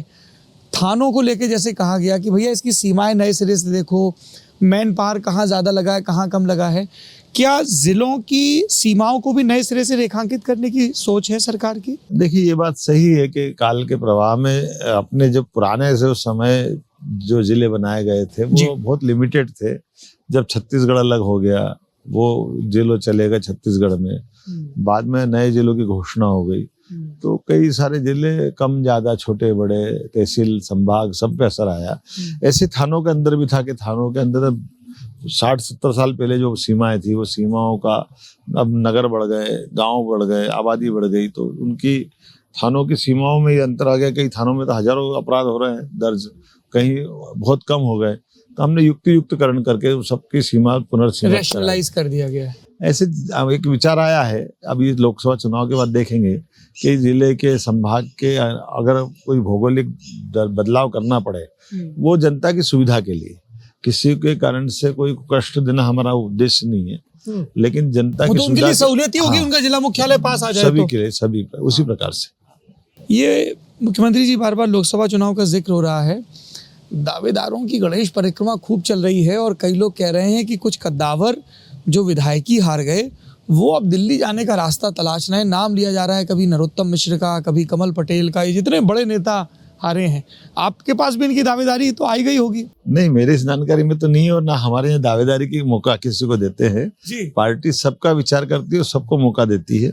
हमने सबने देखा कि इसलिए हमारे यहाँ बहुत ये सहजता से नेतृत्व का मसला बहुत जल्दी से हो जाता है। हमारे यहाँ तो उल्टा होता है, कोई सांसदों को विधायकी लड़वा दी जाती है। अब मैं इस पे आपने देखा ही होगा कि यहाँ हम अपने लिए खुद निर्णय नहीं करते। मैं उस पार्टी का सदस्य हूँ जहाँ अगर बनाना भी हो तो मुख्यमंत्री को भी नहीं बताते कि तुमको मुख्यमंत्री बना रहा है। अच्छा, मुझे इस बात का गर्व है कि हमारी पार्टी बहुत गंभीरता से विचार करती है और हर व्यक्ति के लिए काम देती है, हर व्यक्ति को मौका देती है। बताते नहीं और फिर कई दावेदार अपनी कुर्ते की कलफ दुरुस्त करने में लगे रहते हैं। मैं तो ये नहीं कह सकता हूँ, लेकिन मुझे जानता हूँ कि पार्टी सबको लेके चलती है, सबका विचार करती है और सबके साथ सबका विकास, सबका विश्वास, सबका प्रयास। इसको लेके एक बड़ी उत्सुकता रहती है, जो कि आप इनका मुख्यमंत्री की जिक्र कर रहे हैं कि मंत्रिपरिषद में कौन होगा और कौन नहीं होगा। शिवराज जी के समय में जो बहुत सारे बड़े मंत्री थे उनको ड्रॉप कर दिया गया। क्या फॉर्मूला, क्या प्रक्रिया अपनाई गई इस बार? कई वरिष्ठों को नए सिरे से समायोजित भी किया गया। मंत्रियों को बनाने की बहुत अच्छी परंपरा है, वो जो केंद्रीय स्तर पे विचार करते हैं और वरिष्ठों के साथ प्रदेश नेतृत्व को बिठाते हैं। आपसे भी सलाह हुई? हर एक व्यक्ति गुणदोष के आधार पर और फिर नई लीडरशिप को खड़ा करने के लिए भी। आप याद करिएगा 2003-04 के दरमियान माननीय उमा भारती जी को जब डिक्लेयर किया गया था, उस समय भी काफी सीनियर लोग थे, लेकिन नया नेतृत्व खड़ा करने का निर्णय किया। माननीय शिवराज चौहान जी को जब खड़ा किया गया तब भी बहुत बड़े बड़े नेता थे, पटवाजी से लेके हमारे कैलाश जोशी जी तक सब थे। लेकिन ये पार्टी विचार करती है और पार्टी के निर्णय के आधार पर सब लोग सहयोग भी करते हैं। तो नेतृत्व खड़ा करना, जो मंत्री रहे वो अब ये मान लें कि उनकी पारी हो गई है मंत्री। ऐसा नहीं रहता, कभी भी किसी को मौका मिलता है। अभी कुछ जगह खाली भी है, एडजस्ट भी करेंगे। अच्छा, एडजस्ट किया जाएगा। हम पार्टी के वरिष्ठों के आधार में है, जो निर्णय करेंगे हो सकता है उनको मौका मिले, क्योंकि लोकसभा में भी काफी खाली हो गई हैं। एक अंतिम प्रश्न मैं आपसे जानना चाहता हूं, मोहन यादव जी के बारे में जब दिल्ली में चर्चा होती है तब एक चीज बार बार कही जाती है कि एक भूमिका तो मध्य प्रदेश में है मुख्यमंत्री की, पर पार्टी राष्ट्रीय स्तर पर भी मोहन यादव जी की एक भूमिका देख रही है और इसीलिए उन्होंने कहा कि अभी तो शुरुआत है, आप उनके दौरे देखिए, अभी तो सिर्फ हम यूपी और बिहार में एक एक दौरा करवाया है। इन दौरों की सघनता बढ़ेगी, इसमें हरियाणा जुड़ेगा, इसमें महाराष्ट्र जुड़ेगा, इसमें छत्तीसगढ़ जुड़ेगा, क्या है पार्टी की योजना? देखिए, मैं तो इतना नहीं सोचता हूँ। मुझे तो ये मालूम है कि पार्टी ने अगर यहाँ मुख्यमंत्री बनाया तो मैं यहाँ काम कर रहा हूँ जी। लेकिन मेरी पार्टी के आधार बढ़ाने के लिए, कार्यकर्ताओं से मिलने के लिए, अपने विचार जनता के बीच पहुंचाने के लिए पार्टी ने कोई निर्णय किया तो मैं पार्टी के साथ हूँ। और ये अलग बात है कि अभी जब मेरे दौरे हुए तो वो पार्टी ने नहीं किए थे, वो श्री कृष्ण चेतना मंच के माध्यम से मैं बिहार गया था। समाज के लोगों ने कहा बड़ी संख्या में, जब हमने कहा कि ये भगवान कृष्ण के यहाँ हम तीर्थ बनाएंगे तो लोगों को अच्छा लगा। मैं गया, मैंने अपनी बात कही। ऐसे हमारी पार्टी के क्लस्टर की मीटिंग यूपी में थी तो क्लस्टर की मीटिंग में अटेंड करना, अपने लोगों से मिलना, मैं उसमें गया था।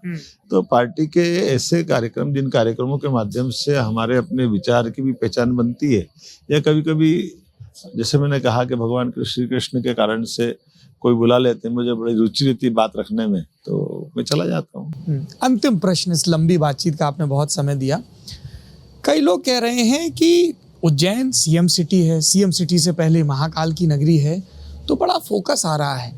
पर फिर कुछ लोग ऐसे उलाहने के स्वर में कह रहे हैं ऐसा ना हो कि सारा डेवलपमेंट उज्जैन का ही हो, मेडी सिटी यहाँ अनाउंस हो रही है, एक यूनिवर्सिटी का और जिक्र हुआ, फिर कहा गया कि साहब वो ग्वालियर का मेला लगता था, कारों के रजिस्ट्रेशन पे छूट मिलती थी, वो मेला भी यहाँ शिफ्ट कर लिया है। आप तक ये आलोचनाएं पहुँचती हैं? नहीं, देखो, माननीय प्रधानमंत्री जी ने जब महाकाल के महालोक का लोकार्पण किया है जी, उसके बाद तो उज्जैन का एक तरह से एक पूरा दृश्य बदल गया है। हमारे यहाँ बड़े पैमाने पे उज्जैन में व्यापार, व्यवसाय, काम धंधे की एक तरह से नई दुनिया बस गई। अब तो हम लोग देखते हैं इंदौर से उज्जैन तक पूरा तो स्वाभाविक रूप से जो हमारा 4 लेन बना हुआ था, हमारा ट्रैफिक इतना आ रहा है कि हमको 6 लेन मजबूरी में बनाना पड़ रहा है, लेकिन टोल रोड से बना रहे हैं। ऐसे उज्जैन तो आदिकाल से, अब जैसे सिंहस्थ आने वाला है तो अब सिंहस्थ में लगभग 15 करोड़ लोग आएंगे। तो सरकार ने 2016 में भी 4000 करोड़ के काम उज्जैन में कराए थे। तो उज्जैन के विकास के मामले में तो ये उज्जैन के लिए नहीं, उज्जैन देश और दुनिया के लिए है। तो बाकी शहर उससे उपेक्षित महसूस ना करें? नहीं, बिल्कुल नहीं हो सकता ऐसा। बाकी शहर तो बस समान रूप से होते हैं, इसलिए मेरा मन में तो वही भाव है। और ये आपको बता दूं कि जैसे व्यापार मेले की बात भी है, तो व्यापार मेले में यहाँ पे भी हजारों साल से व्यापार के कारण से तो उज्जैन की पहचान रही है। तो स्वाभाविक रूप से अब चूंकि ऑटोमोबाइल सेक्टर में माननीय प्रधानमंत्री जी का आग्रह भी है, तो हमने अपने पीथमपुर इंडस्ट्रियल बेल्ट को और बाकी जगह को डेवलप किया है। तो व्यापार में अपने ऑटोमोबाइल सेक्टर में लाभ देने के लिए स्वाभाविक रूप से मेले लगाने में अगर हम ऑटोमोबाइल की टैक्स की छूट देते हैं तो वो एक तरह से नया बाजार खड़ा कर रहे हैं, नया व्यापार का केंद्र खड़ा कर रहे हैं। आपका अंदाज बता देता हूँ कि यहाँ व्यापार मेले के अंदर जो दुकानों की स्टॉल की नीलामी हुई, तो जो एक महीने की स्टॉल है वो 50-50 लाख में गए, क्योंकि उज्जैन में प्रतिदिन 2 लाख से ज्यादा पर्यटक आ रहे हैं। बढ़ता ही चला जा रहा है, तो बढ़ रहा है, तो स्वाभाविक रूप से हमको व्यापारिक गतिविधि भी बढ़ाना पड़ेगी। तो सभी तरह से बढ़ाना पड़े। ऐसे आप मेडिकल कॉलेज की बात करते हैं तो उज्जैन एकमात्र संभाग था जहाँ मेडिकल कॉलेज नहीं है, जिले में भी हो गए। और इसी जिले के उज्जैन संभाग में रतलाम, नीमच, घर के बच्चों को बाहर जाके पढ़ना पड़ा। तो स्वाभाविक रूप से, लेकिन ये ऐसा मौका है कि मेडिसिटी माननीय प्रधानमंत्री जी की घोषणा है, या जगह उपलब्ध है और आगामी कुंभ मेले में हमको जरूरत पड़ेगी। पिछली बार यहाँ चरक हॉस्पिटल के माध्यम से लगभग 750 मरीजों का बड़ा हॉस्पिटल बनाया गया है, एक मोबाइल हॉस्पिटल बिल्ड हुआ था। तो इसलिए स्वाभाविक यहाँ मोबाइल नहीं, वो परमानेंट है। तो लेकिन मेडिकल कॉलेज नहीं था, तो मेडिसिटी के माध्यम से मेडिकल कॉलेज दे रहे हैं। एक तो डॉक्टरी MBBS वाली, एक PhD वाली। आपने भी PhD की हुई है, क्या विषय था आपका? मेरा पॉलिटिकल साइंस सब्जेक्ट में, मैंने भाजपा और उसकी पूर्ववर्ती सरकार है। भाजपा और उसकी पूर्ववर्ती सरकारें, ये तो पक्की स्वयंसेवक वाली थीसिस हो गई कि मैं रिसर्च भी करूंगा तो अपने संगठन पे। तो क्या निष्कर्ष निकला है? थीसिस का रिजल्ट निकलता है? थीसिस का रिजल्ट तो यही है कि हमने अपने अतीत के जो अंदर की, जैसे हमारी सरकार जनसंघ के जमाने से बनी है, तो 67 में समिति सरकार बनी थी जी, वो लगभग 2 साल से भी कम समय चली थी। बाद में 77 से 80 में सरकार बनी, जनता पार्टी की सरकार बनी। लेकिन हर बार नेतृत्व के मसले में मुख्यमंत्री बार बार बदले गए थे। जैसे 3 बार मुख्यमंत्री 77 में बने थे, इसलिए 90 समानों की सरकार बनी तो एक ही मुख्यमंत्री पटवाजी रहे। लेकिन चूंकि राम मंदिर के इशू को लेकर कांग्रेस ने 356 का उपयोग करके सरकार भंग कर दी। ऐसे अतीत के अनुभव के आधार पर जब ध्यान में आता कि 3 से लेकर 2005 तक भी 3 मुख्यमंत्री बदल दिए गए। हाँ, मैं वही कहने वाला था। तो उमा भारती जी आई, गौर साहब आए, और उसके बाद इसलिए माननीय शिवराज सिंह जी चौहान को एक तरह से ये मौका भी दिया गया और उनके नेतृत्व में प्रदेश में अच्छा डेवलपमेंट भी हुआ। जब लीडरशिप को स्थापित करते तो थोड़ी मदद लगती है, जनता पर्याप्त ध्यान विरोधियों को देती। ये संकेत भी चला जाएगा कि Mohan Yadav is here to stay, क्योंकि भोपाल में सब अपने अपने दावेदार अपनी अपनी खबरें चलाते रहते हैं कि इतने महीनों के लिए हैं, लोकसभा के लिए हैं, 2 साल के लिए हैं। मैं तो ऐसा नहीं मानता हूँ। मेरा तो मानना है कि पार्टी अगर एक दिन भी मौका दे तो पार्टी का काम ईमानदारी से करना चाहिए, और मैं जो काम मिलता है उसको डट के भी करता हूँ, ईमानदारी से करता हूँ, और उसके लिए जो बन सकता है वो सब कुछ करता हूँ। और लेकिन अगर काम बदल दे तो मैं जरा क्षण की देर नहीं करता, काम छोड़ करके जो काम अगला दे दे वो करने लग जाता हूँ। क्या है आपकी स्मृति इस अद्भुत मंदिर की? जब आप इसको देखते हैं सबसे ज्यादा स्थायी स्मृति कौन सी है? बचपन से आ रहे होंगे आप तो।